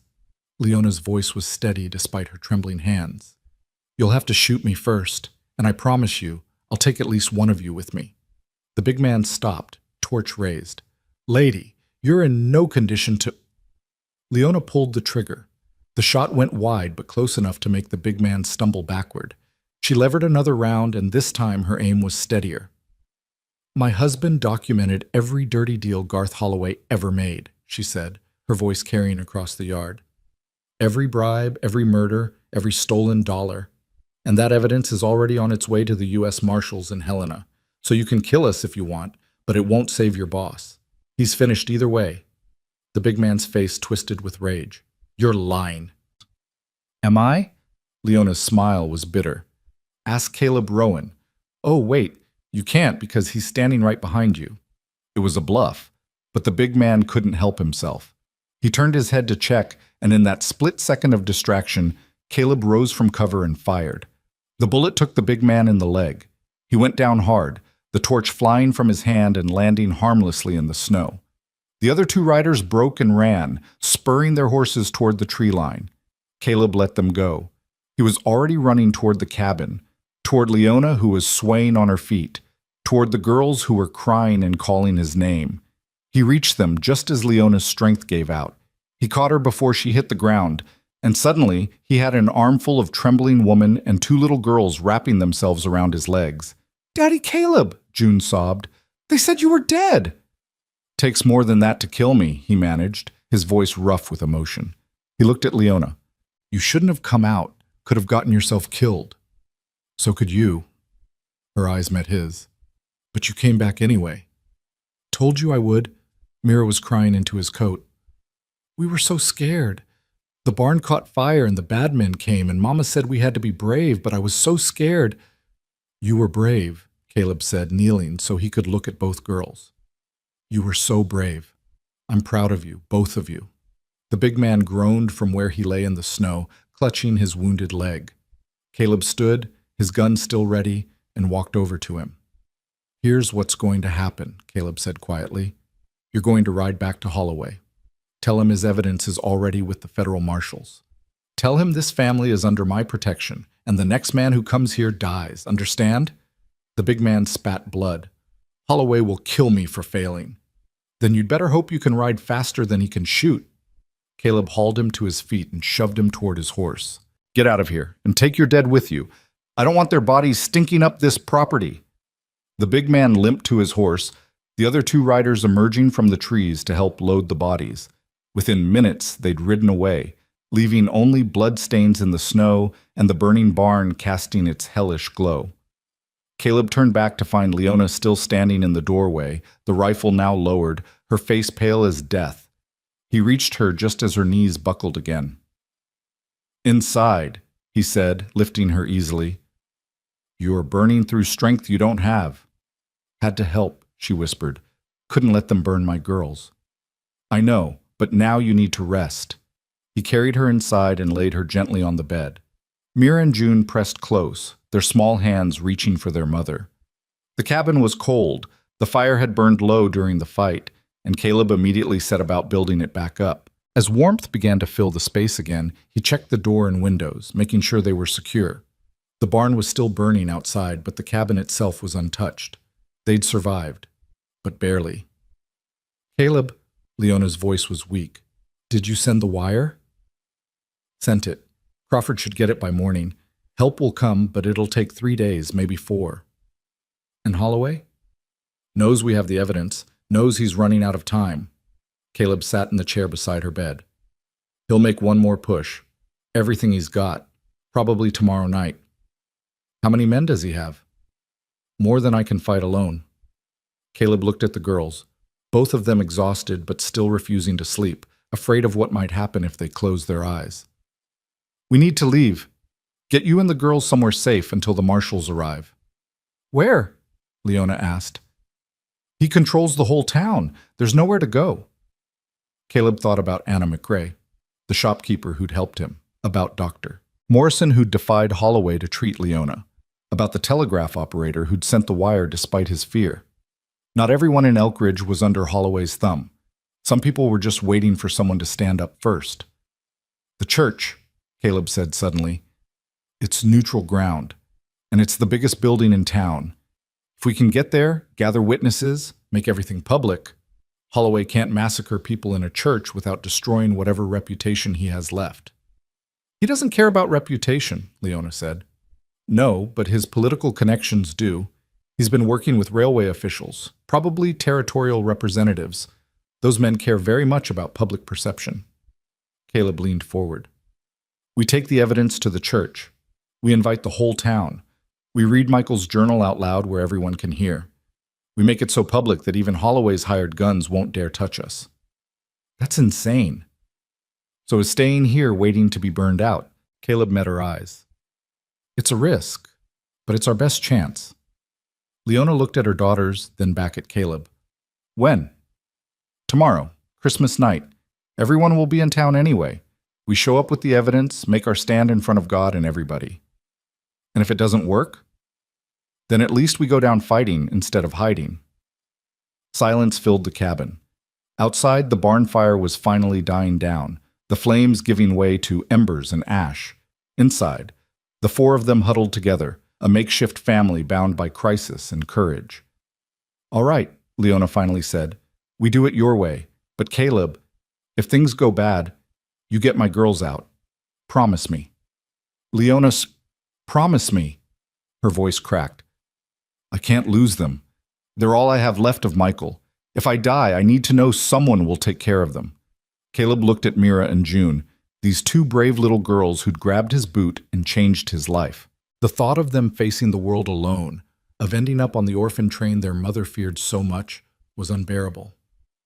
"I promise," he said quietly, "but you're not dying. We're all getting through this together." Mira suddenly spoke up, her voice small but determined. "Daddy Caleb? Are you going to stay? After the bad men are gone? Are you going to stay with us?" The question hung in the air. Caleb had spent 3 years running, 3 years refusing to put down roots or make connections. But somewhere in the past 2 days, these 3 people had become more than just strangers in need. They'd become something he'd thought he'd lost forever. They'd become family. "Yeah," he heard himself say. "Yeah, I'm staying." June threw herself at him, wrapping her small arms around his neck. Mira followed, and then Leona was reaching out too, and suddenly Caleb was surrounded by the people he'd sworn to protect, their tears mixing with his own. For the first time in 3 years, the empty place in his chest where his family used to be felt a little less hollow. They spent the rest of the night taking turns sleeping, always keeping watch, always listening for hoofbeats that might signal another attack. But none came. Holloway was regrouping, planning his final move. As dawn broke gray and cold, Caleb stood at the window and watched the skeletal remains of the barn smoking in the pale light. He thought about the fight ahead, about the slim chances of survival, about the family counting on him to keep them safe. And for the first time in years, he felt something other than grief and guilt. He felt purpose.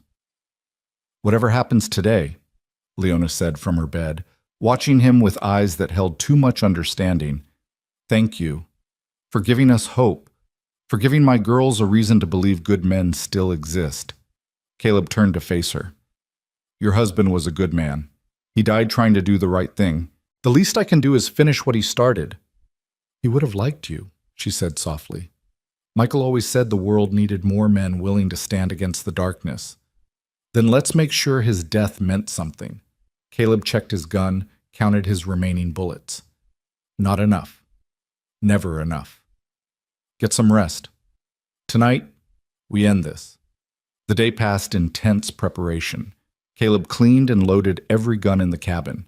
He helped Leona dress in her best clothes, the black dress she'd worn to Michael's funeral. He made sure Mira and June looked presentable, their hair combed, their faces clean. They were going to church, and they were bringing truth with them. As the sun began its descent toward evening, casting long shadows across the snow, Caleb hitched the girls' old mare to their small wagon. He helped Leona up onto the seat, wrapped the girls in blankets beside her. "You sure you're strong enough for this?" he asked Leona one more time. She met his eyes with fierce determination. "I've been strong enough to survive my husband's murder, to fight pneumonia, to face down armed men. I'm strong enough to see Garth Holloway face justice." Caleb climbed up beside her, the evidence secured in a satchel at his feet. He took the reins and looked back at the cabin one last time, this small, damaged building that had somehow become worth fighting for. "Let's go finish this," he said. The wagon rolled forward, carrying 4 lives toward their final confrontation with the man who'd destroyed their family and terrorized their town. Behind them, the burned barn stood like a memorial to all they'd lost. Ahead, the church steeple rose against the darkening sky, waiting for truth to walk through its doors. And in his office in town, Garth Holloway was gathering his forces, preparing to crush the last resistance to his empire. The final battle was coming, and only one side would survive it. The wagon wheels creaked through the frozen ruts as they approached Elkridge, each revolution carrying them closer to either salvation or destruction. Caleb kept his hand near his Colt, eyes scanning the tree line for ambush. Beside him, Leona sat straight-backed despite her weakness, while Mira and June huddled together in the wagon bed, their small faces pale but determined. The town came into view as twilight deepened, windows glowing with lamplight, smoke rising from chimneys. It looked peaceful, ordinary, like a place where terrible things couldn't happen. But Caleb knew better. Evil rarely announced itself with fanfare. It hid behind respectability and power, wearing a smile while it destroyed lives. As they rolled down the main street, curtains twitched in windows. People emerged onto porches, watching with a mixture of curiosity and fear. Word had spread fast about the confrontation at the Ward cabin, about the burning barn and the dead men. Everyone knew something was coming. The church stood at the far end of town, its white clapboard walls and modest steeple a stark contrast to the brick and brass ostentation of Holloway's bank across the street. Caleb pulled the wagon up to the church steps and helped Leona down, acutely aware of the eyes watching from every direction. "Quite the audience," Leona murmured. "Good. That's what we need."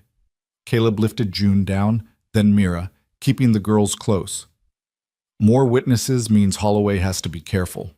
The church door opened and Reverend Thomas Whitmore stepped out, a thin man in his 60s with kind eyes and worry carved deep into his weathered face. He'd buried Michael Ward 4 months ago, and the guilt of it still showed. "Mrs. Ward," he said gently, "I heard you were ill. You shouldn't be out in this cold." "I'm well enough for what needs doing, Reverend," Leona's voice carried clearly. "I need to use the church. Tonight. For a gathering." Whitmore glanced nervously toward Holloway's bank. "What kind of gathering?" "The truth-telling kind." Caleb stepped forward, the satchel in his hand. "We have evidence of corruption, fraud and murder. Evidence that involves the most powerful man in this town, and we're going to share it with anyone brave enough to listen. The Reverend's face went pale. Mr. Rowan, I understand your intentions are good, but bringing this kind of trouble to the Lord's house. The Lord's house is exactly where truth belongs, Leona interrupted. My husband died trying to expose Garth Holloway's crimes. The least this town can do is hear what he discovered. Garth Holloway is a generous benefactor to this church. He paid for our new roof, He paid for your silence, Caleb said bluntly. Same way he's paid for everyone else's. But blood money doesn't buy redemption, Reverend. It just makes you complicit. Whitmore flinched as if struck. His hands trembled as he gripped his Bible. You're asking me to choose between my conscience and my church's survival. I'm asking you to choose between right and wrong, Leona said softly. The way my husband chose, the way he died for. The Reverend stood frozen for a long moment, the weight of decision visible on his face. Then he looked down at Mira and June, these two small girls who'd lost their father to corruption and nearly lost their mother too. The church is yours, he said quietly. For tonight, anyway. Tomorrow I may not have a church left, but tonight it belongs to the truth. Relief flooded through Caleb. Thank you. Don't thank me yet. Whitmore opened the door wider. Holloway will come. You know that, don't you? He won't let this happen without a fight. I'm counting on it. They moved inside the church, a simple space with wooden pews and a small altar. Caleb positioned Leona and the girls near the front while he stood by the door, watching the street through a window. People were already gathering outside, shopkeepers, workers, families drawn by curiosity and the promise of drama. Anna McRae arrived within minutes, carrying lanterns and an expression of fierce determination. Figured you'd need extra light, she said, setting them up around the church. And extra courage. I brought both. Thank you, Anna. Don't thank me, just make sure this means something. She looked at Leona with eyes full of old grief. Michael was my friend. He deserved better than what this town gave him. Dr. Morrison came next, his medical bag in hand and his wife clutching his arm. Mrs. Morrison looked terrified but stood by her husband as he approached Leona. I'm here, he said simply. Whatever you need. More people trickled in, the telegraph operator Martin Hayes looking sober and scared, old Mrs. Chen who ran the laundry, the Dawson family who owned the feed store, workers from the railway construction site, men whose friends had died in the accidents Michael Ward had documented. Within an hour, 30 people filled the church, with more standing outside in the cold, unwilling to commit but unable to look away. Caleb watched them gather and felt something shift in the air. These weren't brave people or powerful people. They were ordinary folks who'd lived under Holloway's thumb for so long they'd forgotten what freedom looked like. But they were here. That counted for something. It's time, he said to Leona. She stood, steadying herself against the pew. Mira and June flanked her like small sentinels as she moved to the front of the church. The murmuring crowd fell silent. Most of you knew my husband, Leona began, her voice quiet but carrying in the hushed space. Michael Ward. You knew him as a bookkeeper, a neighbor, a friend. You came to his funeral and told me how sorry you were, how tragic the accident was. She paused, gathering strength. But it wasn't an accident. Michael was murdered because he discovered the truth about Garth Holloway's business dealings, because he documented fraud that stolen thousands from the railway company and compromised the safety of every structure being built in this territory, because he found proof of 14 other deaths, men killed when they got too close to the truth. Gasps rippled through the crowd. People shifted uncomfortably, but no one left. Caleb opened the satchel and removed Michael Ward's journal, holding it up so everyone could see. This journal contains everything. Receipts showing materials purchased at bottom prices but billed at premium rates. Testimony from workers who were threatened into silence. A list of men who died under suspicious circumstances when they questioned the quality of supplies. He opened to a random page and read aloud. March 15th, 1887. Holloway paid Sheriff Porter $200 to rule the death of James Sullivan an accident. Sullivan had complained about substandard railway ties being used on the new trestle bridge. 3 days later, he fell from that same bridge. No witnesses. Porter's investigation lasted less than 1 day. Sheriff Porter himself stood at the back of the church, his face ashen. People turned to stare at him, accusation in their eyes. "That's a lie," Porter said, but his voice lacked conviction. "You can't prove. We can prove everything." Leona took the journal from Caleb and flipped to another page. April 23, 1887. Contract for steel rails shows payment of $15 per ton. Actual delivery receipts show inferior steel purchased at $8 per ton. Difference of $7,000 pocketed by Holloway. Rails failed inspection 3 times before inspector was replaced with someone more cooperative. She turned page after page, reading Michael's careful documentation, each entry built on the last, creating an undeniable pattern of corruption and death. The crowd listened with growing horror, and Caleb watched their faces transform from skepticism to anger. "My husband gathered this evidence for 4 months, Leona continued. He risked everything because he knew people would die if those substandard materials were used. Bridges would collapse, buildings would fail, and Garth Holloway would get richer while families buried their dead." "This is slander!" a voice boomed from the back of the church. Everyone turned. Garth Holloway stood in the doorway, flanked by 6 armed men. He was a big man in his 50s, well-dressed, and radiating the confidence of someone who'd never faced consequences for his actions. His face was red with rage, but his voice remained controlled. "You come into a house of God and spread lies about a respected businessman?" Holloway's eyes swept the crowd. "I've donated thousands to this community. I've provided jobs, loans, opportunities. And this is how you repay me? By listening to the ravings of a sick widow and a drifter with delusions of heroism?" "These aren't lies," Caleb said calmly. "They're facts. Documented facts with names, dates, and evidence. Evidence that could easily be forged." Holloway took a step inside, his men following. "Michael Ward was a troubled man. Everyone knows that. He was caught embezzling from the railway company. That's why he died, trying to run away with stolen money." "That's not true!" Muir's voice rang out, high and furious. "My papa was good. He didn't steal nothing." Holloway's eyes fixed on the little girl with something cold and cruel. "Your papa was a thief and a liar, child. I'm sorry you had to learn that, but it's the truth." "You're the liar!" June shouted, tears streaming down her face. "You killed our papa!"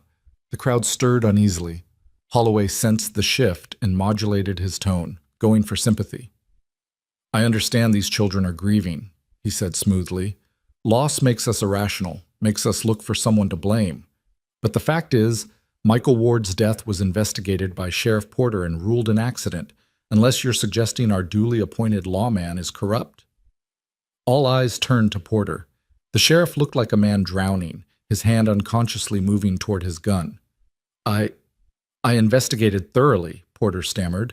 "There was no evidence of foul play." "Because you didn't look for any," Anna McRae said sharply from her seat. "Michael came to me the night before he died, Garth. Told me everything. Told me he was taking evidence to the U.S. Marshals, and the next day he was dead. You expect us to believe that's coincidence?" "I expect you to believe the official investigation," Holloway snapped. "Not gossip and conspiracy theories." Caleb stepped forward, putting himself between Holloway's men and the Ward family. "Then explain the receipts. Explain the contracts.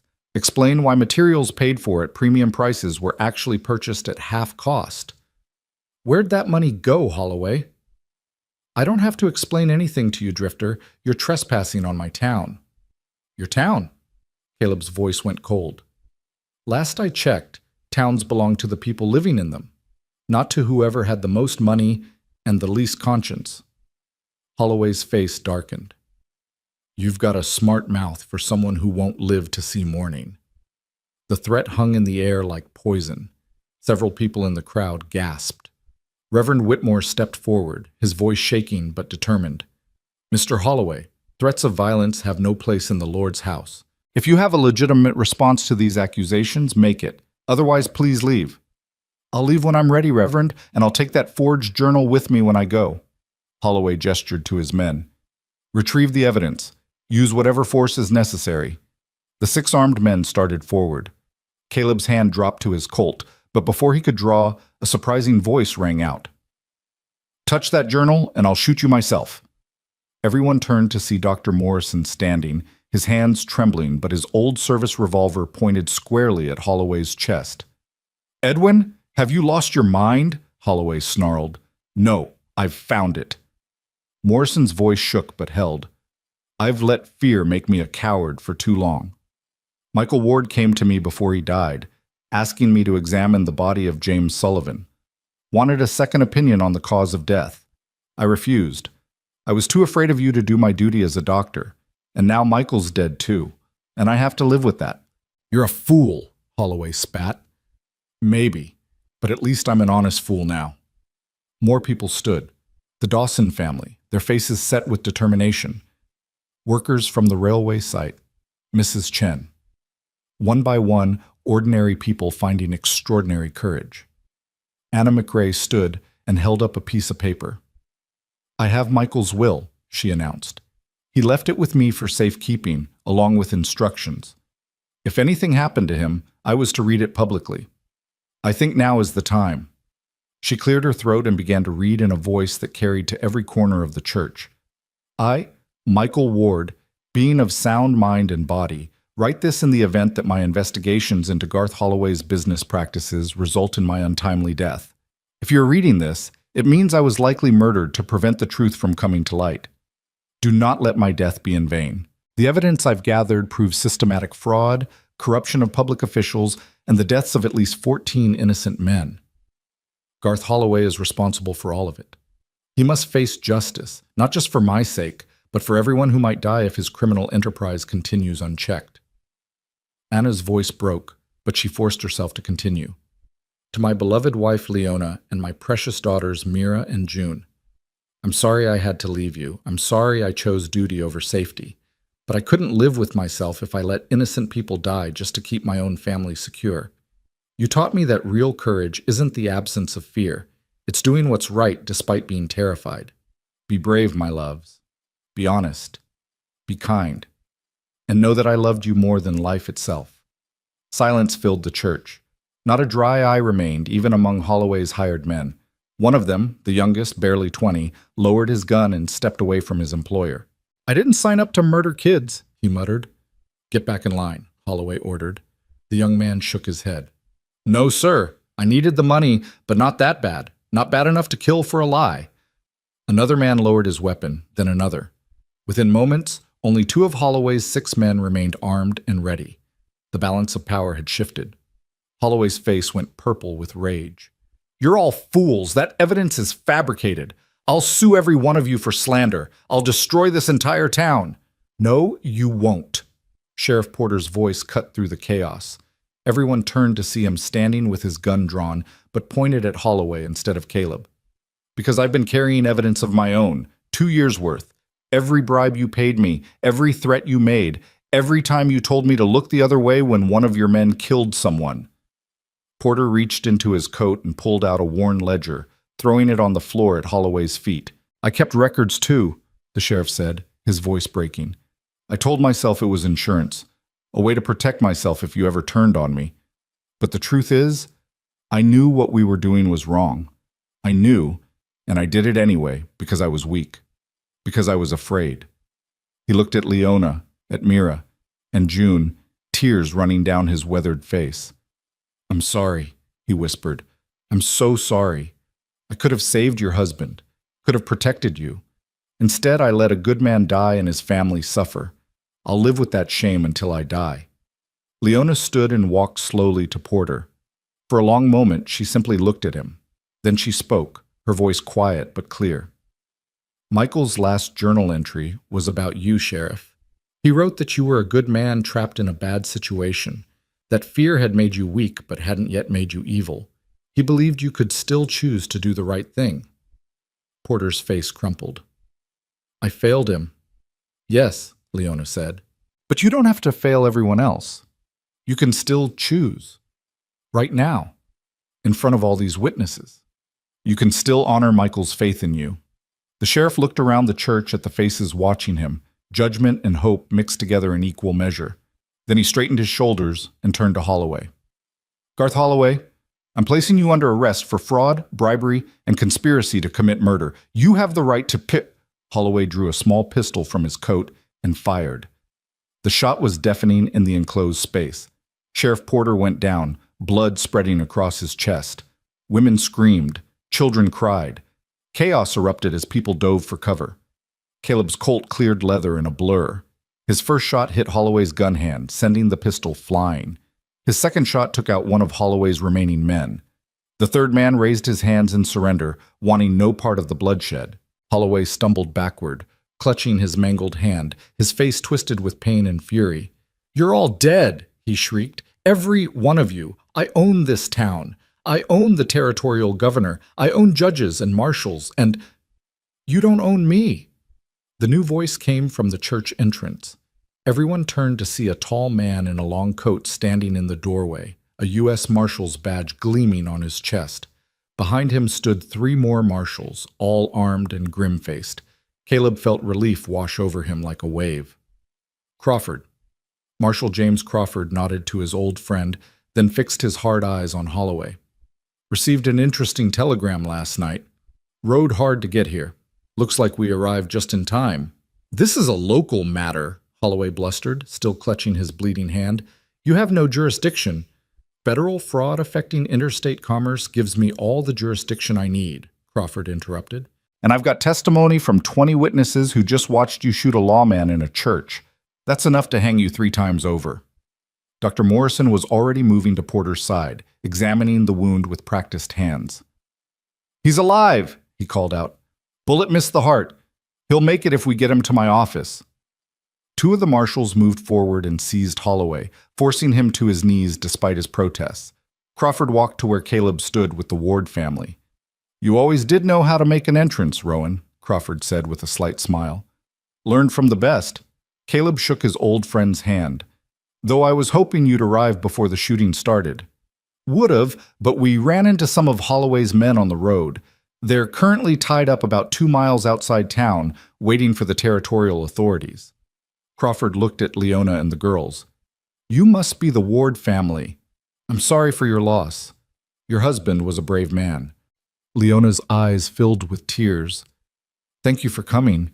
I wasn't sure anyone would." Michael Ward's evidence was thorough and damning. Combined with the sheriff's ledger and the testimony we've gathered today, we have enough to dismantle Holloway's entire operation. Crawford's expression hardened as he looked at the cowering banker. "And to make sure he spends the rest of his life in federal prison." Holloway was dragged out of the church, still screaming threats and protests. The remaining hired men were rounded up and arrested. Sheriff Porter was carefully carried to Dr. Morrison's office, his ledger secured as evidence. As the marshals worked, the people of Elk Ridge slowly emerged from their shock. They looked at each other with new eyes, seeing neighbors who'd found courage, seeing a community that had finally stood together against tyranny. Reverend Whitmore approached Leona with tears in his eyes. "I'm sorry," he said. "I should have stood with your husband when he was alive. Should have—" "You stood with us tonight," Leona interrupted gently. "That's what matters now." Anna McRae gathered Mira and June in a fierce hug. "You girls were so brave. Your father would be so proud." People came forward one by one, offering apologies and support. The Dawson family invited Leona to stay with them until she was fully recovered. Mrs. Chen promised free laundry service for a year. Workers pledged to repair the Ward barn and fence without charge. A community that had been fractured by fear was slowly knitting itself back together, bound by shared guilt and shared redemption. Caleb stood apart, watching the scene unfold. Crawford joined him, observing the crowd with the practiced eye of a man who'd seen both the worst and best of human nature. "You did good here, Caleb," Crawford said quietly. "Saved a family. Exposed corruption. Reminded people what courage looks like. Just stumbled into it, really." "No, you didn't. You chose to stay when you could have run. That's not stumbling. That's character." Crawford paused. "I could use a man like you. The Marshal Service always has openings. Your badge is waiting if you want it back." Caleb looked at Mira and June, now surrounded by townspeople offering candy and comfort. Looked at Leona, exhausted but standing tall, finally free of the fear that had haunted her for months. "I appreciate the offer," he said slowly, "but I think my marshalling days are done. Got other responsibilities now." Crawford followed his gaze and smiled. "Those girls call you Daddy yet?" "Been calling me that since the day we met." "Then I'd say your responsibilities are pretty clear." Crawford clapped him on the shoulder. Take care of your family, Rowan. God knows they've been through enough. As Crawford returned to coordinating with his men, Caleb felt a small hand slip into his. He looked down to find June gazing up at him with eyes that held too much trust and too much hope. Is it over? She asked. Are the bad men gone? Caleb knelt down so he was eye level with her. The bad men are gone. You're safe now. Your mama's safe. Your sister's safe. Because of you, June said solemnly. Because you came back. Because you kept your promise. Mira joined them, her young face serious. Are you going away now? Now that the danger's over? The question hung between them, the same question Caleb had been asking himself since the marshals arrived. He had no ties to this place, no obligations beyond what he'd chosen to take on. He could leave tomorrow, drift to the next town, return to the rootless existence he'd maintained for 3 years. But as he looked at these two girls, at their mother standing exhausted but triumphant across the church, Caleb realized something fundamental had changed. He'd found what he'd been running from: connection, responsibility, family, and this time he didn't want to run. No, he said firmly, I'm not going anywhere. I made a promise to be your daddy, and I keep my promises. That means I stay. Both girls threw themselves at him, wrapping their small arms around his neck in a grip that felt like salvation. Over their heads, Caleb's eyes met Leona's across the crowded church. She mouthed 2 words. Thank you. He nodded, understanding passing between them that needed no elaboration. They'd survived. Together. And somehow, in the midst of violence and grief, they'd found something worth holding on to. Hope.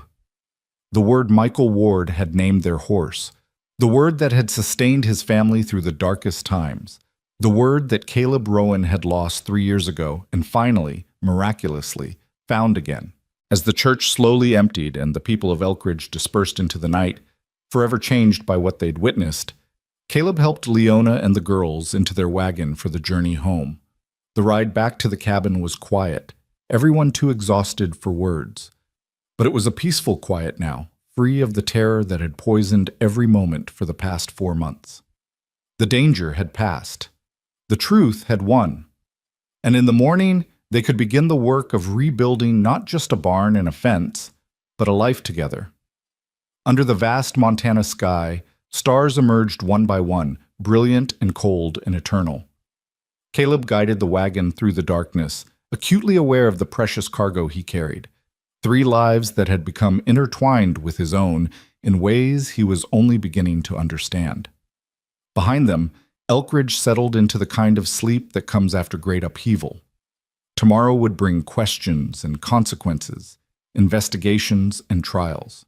But tonight, justice had been served and innocence preserved. And a broken man who'd thought he could never love again discovered that the human heart, like the Montana landscape itself, was capable of enduring the harshest winters and still finding the strength to bloom again when spring finally came. The wagon creaked to a stop in front of the cabin just as the moon reached its zenith, bathing the scarred property in silver light. The burned skeleton of the barn stood like a monument to all they'd survived, but somehow it looked less menacing now, more like a testament to their endurance. Caleb helped Leona down first, her legs shaky from exhaustion and the lingering effects of her illness. She leaned against him for a moment longer than necessary, and he didn't pull away. We did it, she whispered, as if saying it too loud might break the spell. Michael's finally at peace. He is, Caleb agreed, lifting June down while Mira scrambled over the wagon side on her own. And you can be too. It's over, Leona. Really over. Inside the cabin, the fire had died to embers. Caleb built it back up while Leona tucked the girls into their cot, both of them asleep almost before their heads touched the pillow. The terror that had kept them vigilant for so long had finally released its grip, and their small bodies surrendered to the exhaustion they'd been fighting. Leona sat on the edge of her bed, watching her daughters with an expression that mixed relief and lingering fear, as if she couldn't quite believe they were safe. You should rest too, Caleb said, pulling a chair close to the fire. I'll keep watch. There's nothing to watch for anymore. But even as she said it, her eyes darted to the window, old habits dying hard. Then I'll keep you company while you rest. Leona smiled faintly. You're a stubborn man, Caleb Rowan. So I've been told. She lay back on her bed, but her eyes remained open, fixed on the ceiling. What happens now? Tomorrow, I mean, and all the days after that. Tomorrow the town starts rebuilding, Caleb said. Not just buildings, trust, community, the things Holloway destroyed. Marshal Crawford will handle the legal proceedings. Holloway will stand trial, probably hang. The railway company will send investigators to assess the damage and replace everything he sabotaged. And us? What happens to us? The question carried weight beyond its simple words.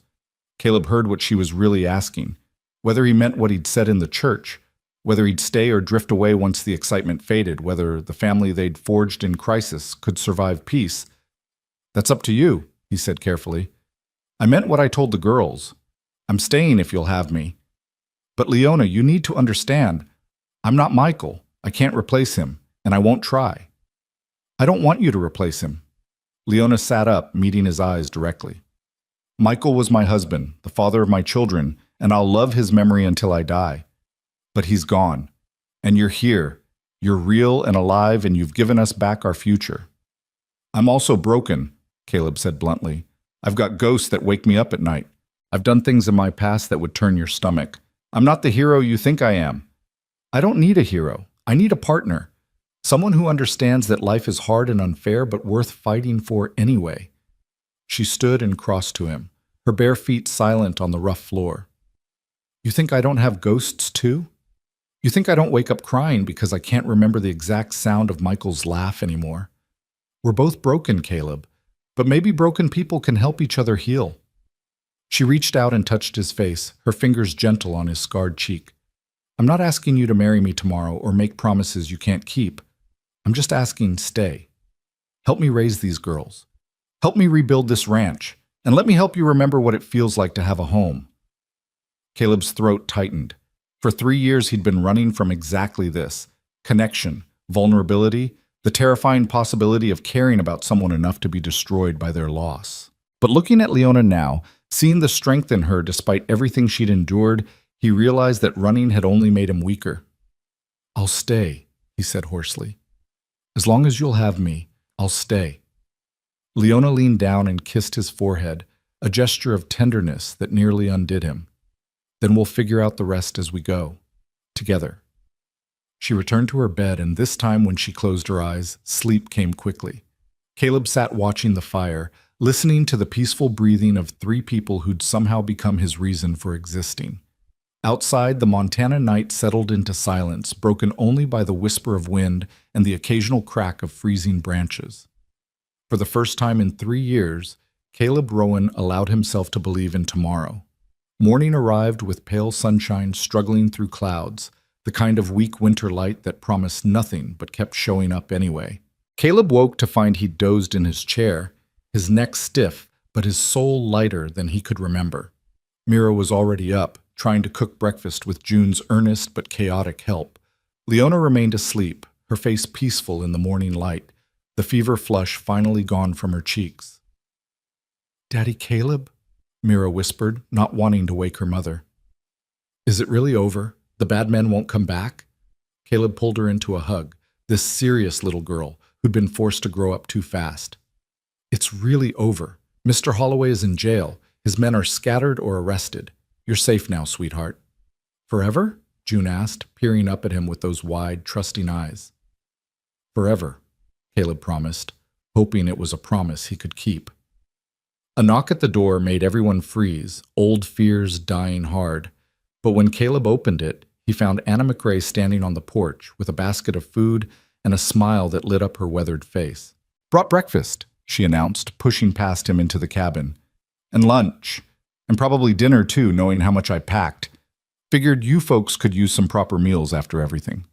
Behind her came the Dawson family, carrying lumber. Then Mrs. Chen with fresh linens. Then workers from the railway site with tools and determination. Within an hour, the small yard was filled with townspeople, all bringing gifts of food, supplies, labor, and apologies. "We should have stood with Michael," old Mr. Dawson said, his voice gruff with shame. "Should have protected your family when Holloway came after you. We were cowards, Mrs. Ward. We're here to make amends if you'll let us. Leona stood in the doorway, overwhelmed by the outpouring. You're here now, she said simply. That's what matters. The day transformed into a barn-raising unlike any Caleb had ever seen. Men swarmed over the burned structure, tearing down what was unsalvageable and building fresh framework. Women organized food and supplies, while children played in the snow, their laughter a sound the property hadn't heard in months. Even Reverend Whitmore appeared, hammer in hand and determination on his face. A church that won't stand with the oppressed has forgotten its purpose, he declared. Today, we remember. By noon, the barn's skeleton was rising again. By evening, the roof was half finished and the fence completely repaired. People worked with fierce dedication, as if the physical labor could somehow atone for months of moral cowardice. Caleb worked alongside them, feeling the acceptance settle over him like a warm coat. These people were claiming him as one of their own, and somewhere in the rhythm of hammering nails and sawing boards, he realized he was letting them. As sunset painted the sky in shades of amber and rose, Marshal Crawford rode up with Sheriff Porter seated behind him in the saddle, the lawman's chest wrapped in bandages but his eyes clear. Heard there was building going on, Crawford called out. Thought Dale here might want to contribute, seeing as he's got some making up to do. Porter slid carefully from the horse, wincing at the movement. He approached Leona slowly, hat in his hands, his face carved with regret. Mrs. Ward, I don't expect forgiveness, he began. What I didn't do, cost your husband his life and nearly destroyed your family. I'll carry that shame to my grave. Leona studied him for a long moment. The yard had gone quiet, everyone watching this confrontation. Finally, she spoke. Sheriff Porter, my husband wrote that you were a good man trapped by fear. He believed people could change, could choose courage even after choosing cowardice. I'm going to honor Michael's faith in you by giving you the chance to prove him right. Porter's eyes filled with tears. I don't deserve... None of us deserve grace, Leona interrupted gently. We receive it anyway. That's what makes it grace. The sheriff nodded, unable to speak. Then he picked up a hammer and joined the workers, laboring despite his injury until the last nail was driven and the barn stood complete. As darkness fell and lanterns were lit, someone produced a fiddle. Music filled the cold air, and children danced while adults stood around warming their hands on cups of coffee and cider. The celebration was spontaneous and joyful, a community rediscovering itself after months of fear. Caleb found himself standing with Crawford, watching the scene unfold. You've got a good thing here, the marshal observed. A family, a community, a purpose. You sure you don't want a pin on a badge again? I'm sure. My purpose is right there. Caleb nodded toward where Leona sat with Mira and June, all three of them laughing at something Anna McRae had said. Been chasing ghosts for 3 years. Time I started building something instead. Building's harder than chasing, Crawford warned. Takes more courage to stay than to run. I know, but I'm tired of running. Crawford smiled. Then I'm happy for you, old friend. You've earned this peace.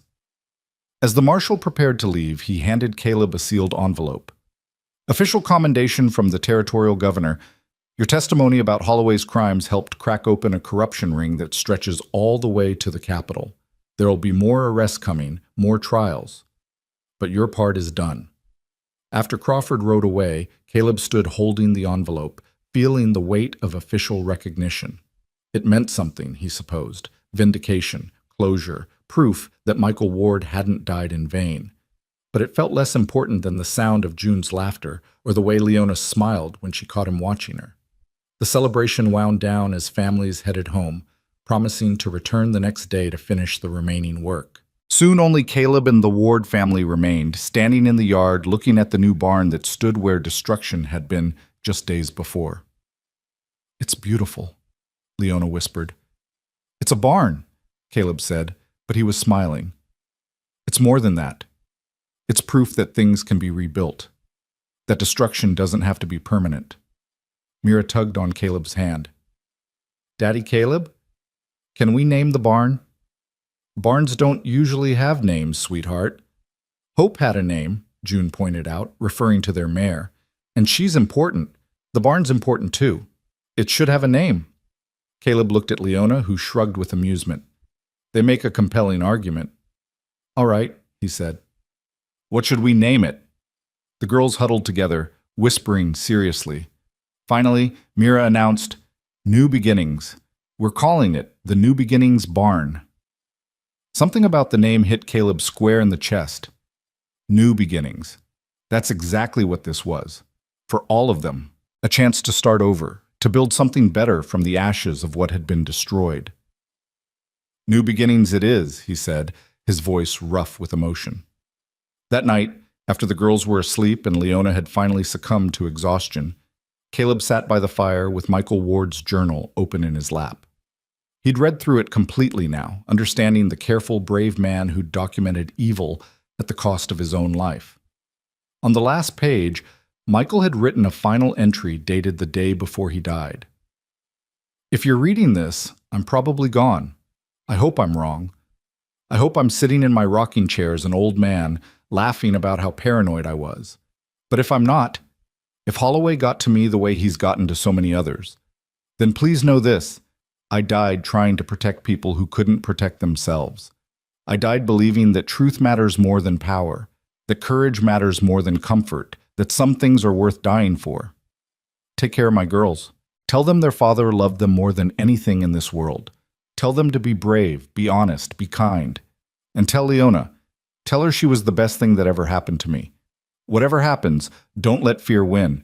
Don't let evil triumph just because good people were too afraid to fight. Be brave. Be the light in the darkness. That's all any of us can do. Caleb closed the journal carefully, understanding why Leona had loved this man, why his daughters spoke of him with such pride. Michael Ward had been everything Caleb wished he could be, brave without being reckless, strong without being cruel, willing to sacrifice without seeking glory. I'll take care of them, Caleb whispered to the darkness, as if Michael's spirit might still be listening. I'll be the man they need, I promise. The weeks that followed established a rhythm that felt almost normal. Leona's health improved daily under Dr. Morrison's continued care. The new barn was finished and filled with hay donated by neighboring farms. Caleb found work as a deputy under Sheriff Porter, who was slowly earning back the town's trust through honest labor and genuine contrition. January gave way to February, the worst of winter settling in with brutal cold and heavy snows. But the Ward cabin was warm and full of life. Caleb taught the girls to read from Michael's collection of books. Leona taught him to cook meals that didn't come from a can or a campfire. They worked together to keep the property running, falling into an easy partnership that felt more right with each passing day. On a crisp morning in early March, Caleb was repairing fence line when he heard hoofbeats. He turned to see a small carriage approaching, official-looking and out of place on the rural road. His hand moved instinctively toward his gun before he recognized the territorial seal on the carriage door. The man who emerged was in his 60s, well-dressed, and carrying himself with the authority of someone accustomed to being obeyed. He extended his hand to Caleb. Mr. Rowan, I'm Judge Harrison Blackwell, Territorial Circuit Court. I've been overseeing the prosecution of Garth Holloway and his associates. Wondered if I might have a word with you and Mrs. Ward. Inside the cabin, with coffee served and pleasantries exchanged, Judge Blackwell laid out his purpose. Holloway's trial concluded yesterday, he said, found guilty on all counts, fraud, bribery, conspiracy to commit murder, and the murder of Sheriff Porter during his arrest. He'll hang within the month. Leona's face remained impassive, but Caleb saw her hands tremble slightly.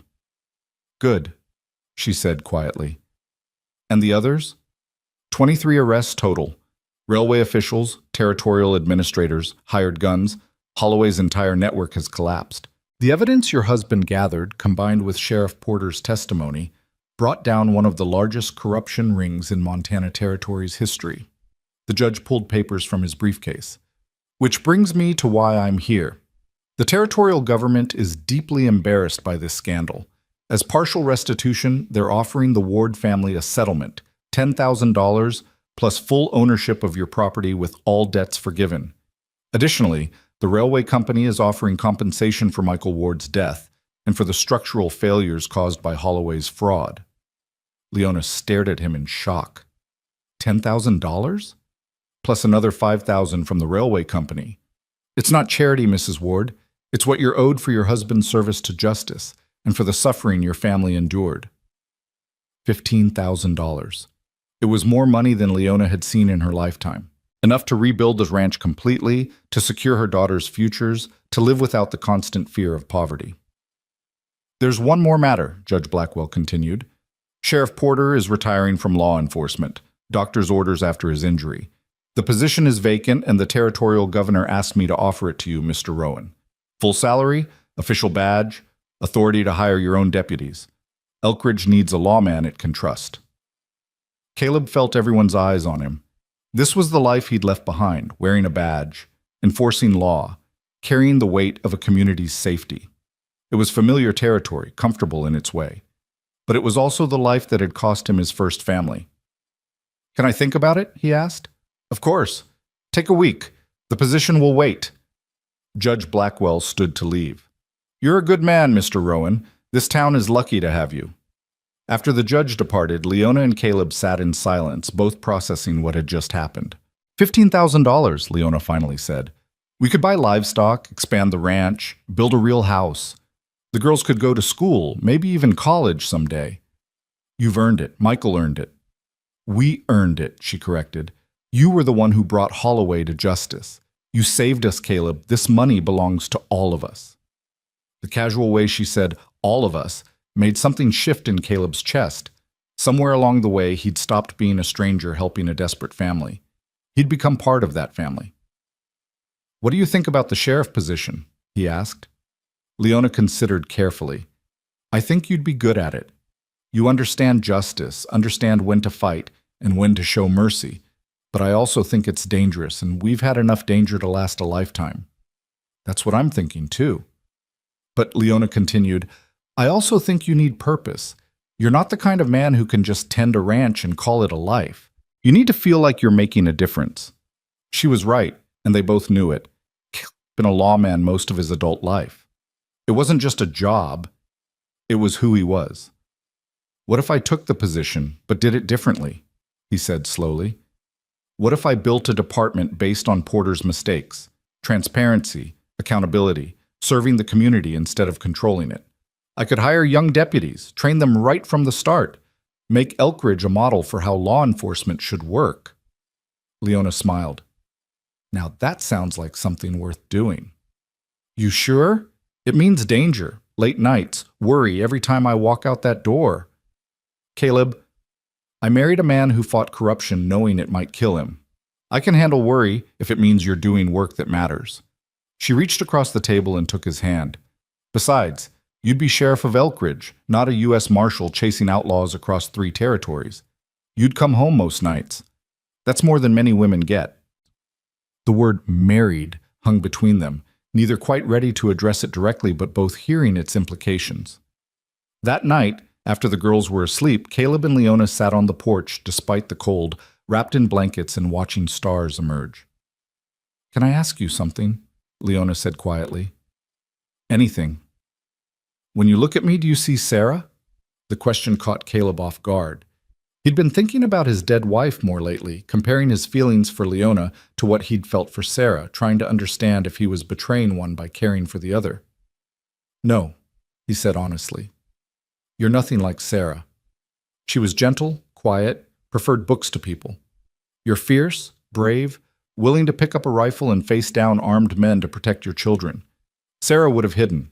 You charged straight into the fight. Is that good or bad? It's different. It's you. He turned to look at her. I loved Sarah with everything I had. When she died, I thought that was it. I'd had my one chance at love and lost it. But what I'm feeling now, it's not the same as what I felt for her, but it's just as real. Maybe more real because I know how fragile it is, how quickly it can be taken away. Leona was quiet for a long moment. I feel the same way. I loved Michael desperately, but he's been gone 4 months, and I'm still here, still living, still feeling things I thought died with him. Sometimes I feel guilty for moving on so fast. 4 months isn't fast, and feeling alive isn't betrayal, it's survival. Is that what this is? Survival? Maybe it started that way, but it's become more than that, at least for me. Leona's hand found his in the darkness. For me too. They sat in comfortable silence, hands intertwined, watching their breath form clouds in the frigid air. Neither of them spoke about marriage or forever or any of the big questions that loomed. They didn't need to. Some things developed in their own time, growing slowly like saplings that would eventually become mighty trees. When Caleb accepted the sheriff position a week later, the town celebrated with genuine joy. Marshal Crawford came for the swearing in, along with territorial officials and half of Elkridge's population. Caleb took his oath with Leona standing beside him, and Mira and June pressed against his legs, their small hands gripping his trousers like anchors. Do you solemnly swear to uphold the laws of Montana Territory and the United States of America, to serve and protect the citizens of Elkridge with honor and integrity, so help you God? I do, Caleb said, and felt the weight of the badge settle on his chest like coming home. His first act as sheriff was to hire 2 deputies, young men from the railway crew who'd stood with them in the church. His second act was to establish open office hours where any citizen could bring complaints without fear of retribution. His third act was to visit Michael Ward's grave and make a quiet promise to continue the work the fallen man had started. Spring came slowly to Montana, the snow retreating inch by stubborn inch. As the land thawed, so did the hearts of people who'd lived under Holloway's shadow for so long. Businesses reopened. Families returned who'd fled the corruption. Elkridge began to feel like a real town again, instead of a prison. The Ward Ranch thrived with the settlement money carefully invested. They bought a milk cow and chickens, expanded the garden, hired a carpenter to add a second room to the cabin.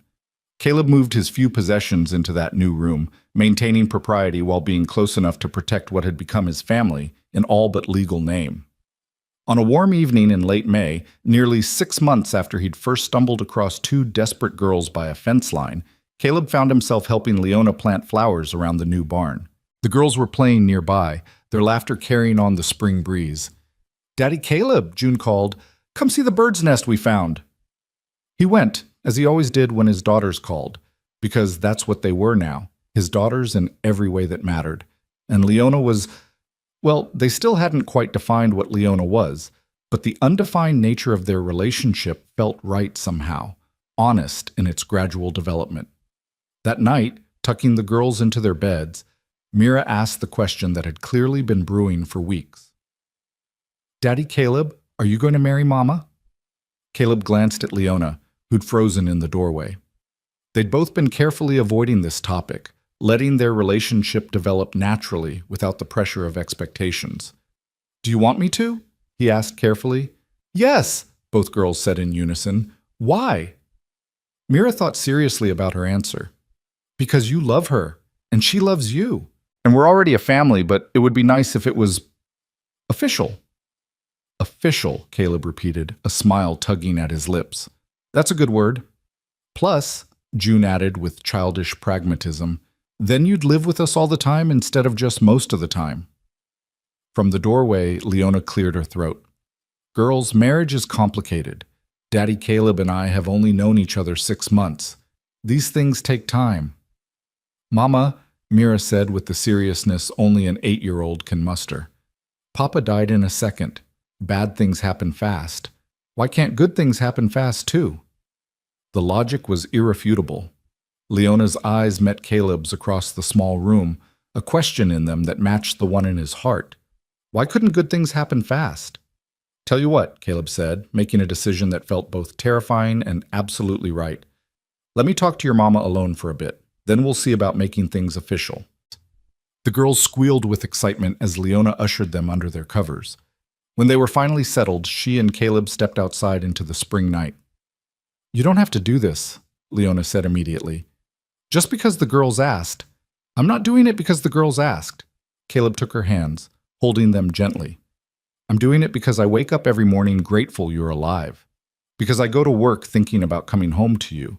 Because when I imagine my future, you're in every part of it." "Caleb, I know it's fast. I know we're both still carrying ghosts. I know there's 1,000 reasons to wait and be sensible and take our time." He drew a breath. "But Mira's right. Bad things happen fast. I learned that when I lost Sarah and Tommy. So why can't good things happen just as fast? Why can't we grab happiness while we have the chance? Leona's eyes filled with tears. Are you asking me to marry you? I'm asking if you'd be willing to take a chance on a broken-down former marshal with more scars than sense. I'm asking if you'd let me spend the rest of my life trying to be worthy of you and those girls. I'm asking... She kissed him, cutting off his words with lips that tasted like hope and spring rain and promises worth keeping. When she pulled back, she was crying and laughing at the same time. Yes, she whispered. Yes to all of it. To you, to us, to making this family official. From inside the cabin came twin squeals of joy. Apparently the girls had been listening at the window. Caleb and Leona laughed, wrapped in each other's arms under a sky full of stars. They married in June, in the same church where they'd exposed Holloway's crimes. Reverend Whitmore performed the ceremony with tears in his eyes, blessing a union born from tragedy but sustained by courage. The entire town attended, bearing witness to the truth that love could bloom even in the harshest soil. Mira and June served as flower girls, scattering petals with solemn importance. Marshall Crawford stood as best man, having ridden 200 miles just to see his old friend find happiness again. Anna McRae cried through the whole ceremony, declaring it the most beautiful thing she'd seen in 40 years. When Caleb kissed his bride, he felt the ghosts of his past finally release their grip. Sarah and Tommy would always be part of him, but they were memory now, not chains. He could honor them by living fully instead of merely surviving. The reception lasted until dawn, with fiddle music and dancing and enough food to feed twice the crowd. As the sun rose over the Montana hills, painting the world in shades of gold and promise, Caleb stood with his new family, watching the new day begin. "What are you thinking?" Leona asked, her head resting against his shoulder. "That 6 months ago I was a man with nothing left to lose. Now I have everything to live for." "Scary, isn't it?" "Terrifying," he admitted, "but worth it." Mira tugged on his hand. "Daddy, now that you're really our daddy forever, can we get a dog?" Everyone laughed, and Caleb found himself agreeing before he'd thought it through. Why not a dog? Why not fill this new life with as much joy as it could hold? Summer unfolded in a cascade of warm days and gentle nights. The ranch prospered under their combined efforts. Caleb's work as sheriff brought stability to Elkridge, his fair enforcement and genuine care for the community slowly healing the wounds Holloway had inflicted. Leona transformed their expanded cabin into a true home, full of laughter and love and the 1,000 small moments that make up a life. In August, on a lazy afternoon with storm clouds gathering on the horizon, Leona pulled Caleb aside with an expression that was equal parts nervous and excited. "I have something to tell you," she said. From her tone, Caleb knew before she spoke. His eyes dropped to where her hand rested protectively over her stomach. "How long?" he asked softly. 2 months, maybe. Dr. Morrison confirmed it yesterday. She searched his face anxiously.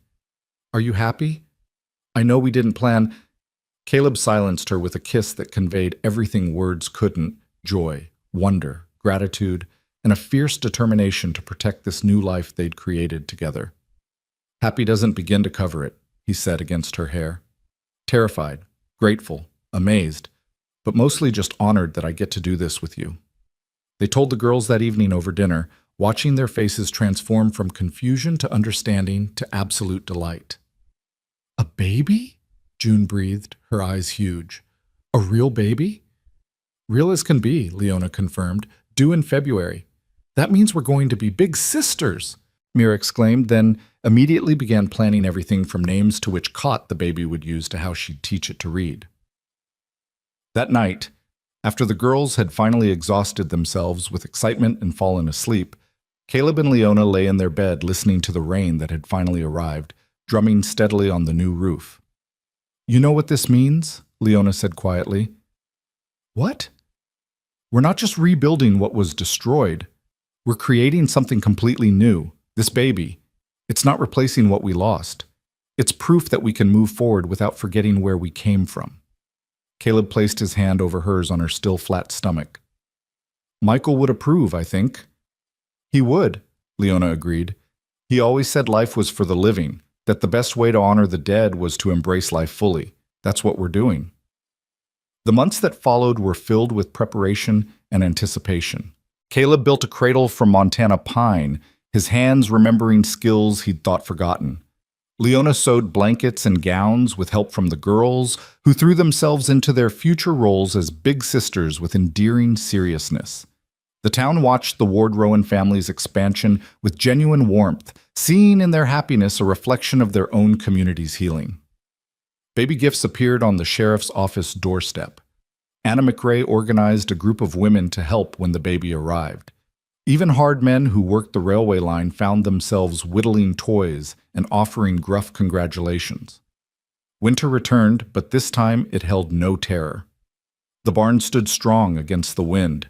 The cabin was warm and well-stocked, and on a snowy evening in early February, as Mira read aloud to June by the fire and Caleb banked the stove, Leona quietly announced that it was time. The next hours were a blur of controlled chaos. Dr. Morrison arrived with his wife, both of them calm and efficient. Caleb paced outside despite the cold, unable to stay still, remembering another birth 7 years ago that had ended in joy. Mira and June waited with Anna McRae, their faces tight with worry, until the moment they heard the baby's first cry pierce the night. Caleb burst through the door to find Leona exhausted but radiant, holding a tiny bundle wrapped in the blanket she'd sewn. "Come meet your son," she said softly. His son. The words hit Caleb with the force of revelation. He crossed the room on shaking legs and looked down at the red, wrinkled face of the baby squalling in Leona's arms. "He's perfect," Caleb whispered. "He's loud," Leona laughed, tears streaming down her face, "and hungry and already demanding attention, but yes, he's perfect." Mira and June crowded in, staring at their new brother with wonder. "Can we hold him?" Mira asked. Soon they were all on the bed together, the girls carefully cradling the baby while Caleb supported their arms, and Leona watched with eyes full of contentment. Dr. Morrison and his wife slipped out quietly, leaving the family to their private miracle. "What should we name him?" June asked. They discussed names for months, but never settled on one that felt right. Now, looking at this new life they'd created together, Caleb knew exactly what to call him. "Hope," he said. "We'll name him Hope." Leona's eyes widened, understanding the significance. "Like the mayor. Like the thing that kept us all alive when everything else was trying to kill us. Hope Michael Rowan, if that's all right with you." "It's perfect," Leona whispered, crying openly now. "Michael would be so proud." As dawn broke over the Montana landscape, painting the snow-covered world in shades of pink and gold, the Rowan family gathered around their newest member. 2 little girls who'd lost their father but gained another. A woman who'd survived grief and illness and violence to find love again. A man who'd thought his heart too broken to ever heal. And a baby born into safety and joy, proof that endings could become beginnings, that loss could transform into hope. Caleb stood at the window, holding his son with practiced ease, watching the sun rise on a new day. Behind him, Leona dozed with Mira and June curled against her sides. The cabin smelled like wood smoke and baby powder and coffee, ordinary scents that suddenly seemed precious beyond measure. 6 months ago, he'd been a drifter with nothing but a horse and a gun and 3 years of running from his pain. Now he was a husband, a father to 3 children, a sheriff sworn to protect a community he'd grown to love. Now he had a home, a purpose, a future worth fighting for. On Christmas morning the previous year, 2 desperate girls had grabbed his boot and begged him to be their daddy. He'd thought it was just for a day, just long enough to get them through their darkest moment. But as he looked at his sleeping family, at the life they'd built together from ashes and determination, Caleb Rowan understood that some promises weren't meant to be temporary. He'd told those girls he'd be their daddy. He'd promised to protect them, to give them hope, to stay when staying was hard. And he had. Through violence and corruption and all the darkness Montana winter could throw at them, he'd kept that promise. Now, holding his infant son while his daughter slept and his wife rested, he made a new promise. Not to the world, not to the law, not to anyone but the family sleeping peacefully around him. He promised to be worthy of the second chance he'd been given, to honor both the family he'd lost and the family he'd found, to protect what was precious, to fight for what was right, and to never take a single moment for granted. Because Caleb Rowan had learned the hardest lesson life could teach, that love was fragile and fleeting and could be stolen in an instant. But he'd also learned something even more important, that love was worth the risk, that joy could bloom in the coldest winter, that broken people could heal each other, that home wasn't a place but a collection of hearts beating together. And that when two desperate little girls grabbed your boot and called you daddy, sometimes the best thing you could do was stop running and start building the life you thought you'd lost forever.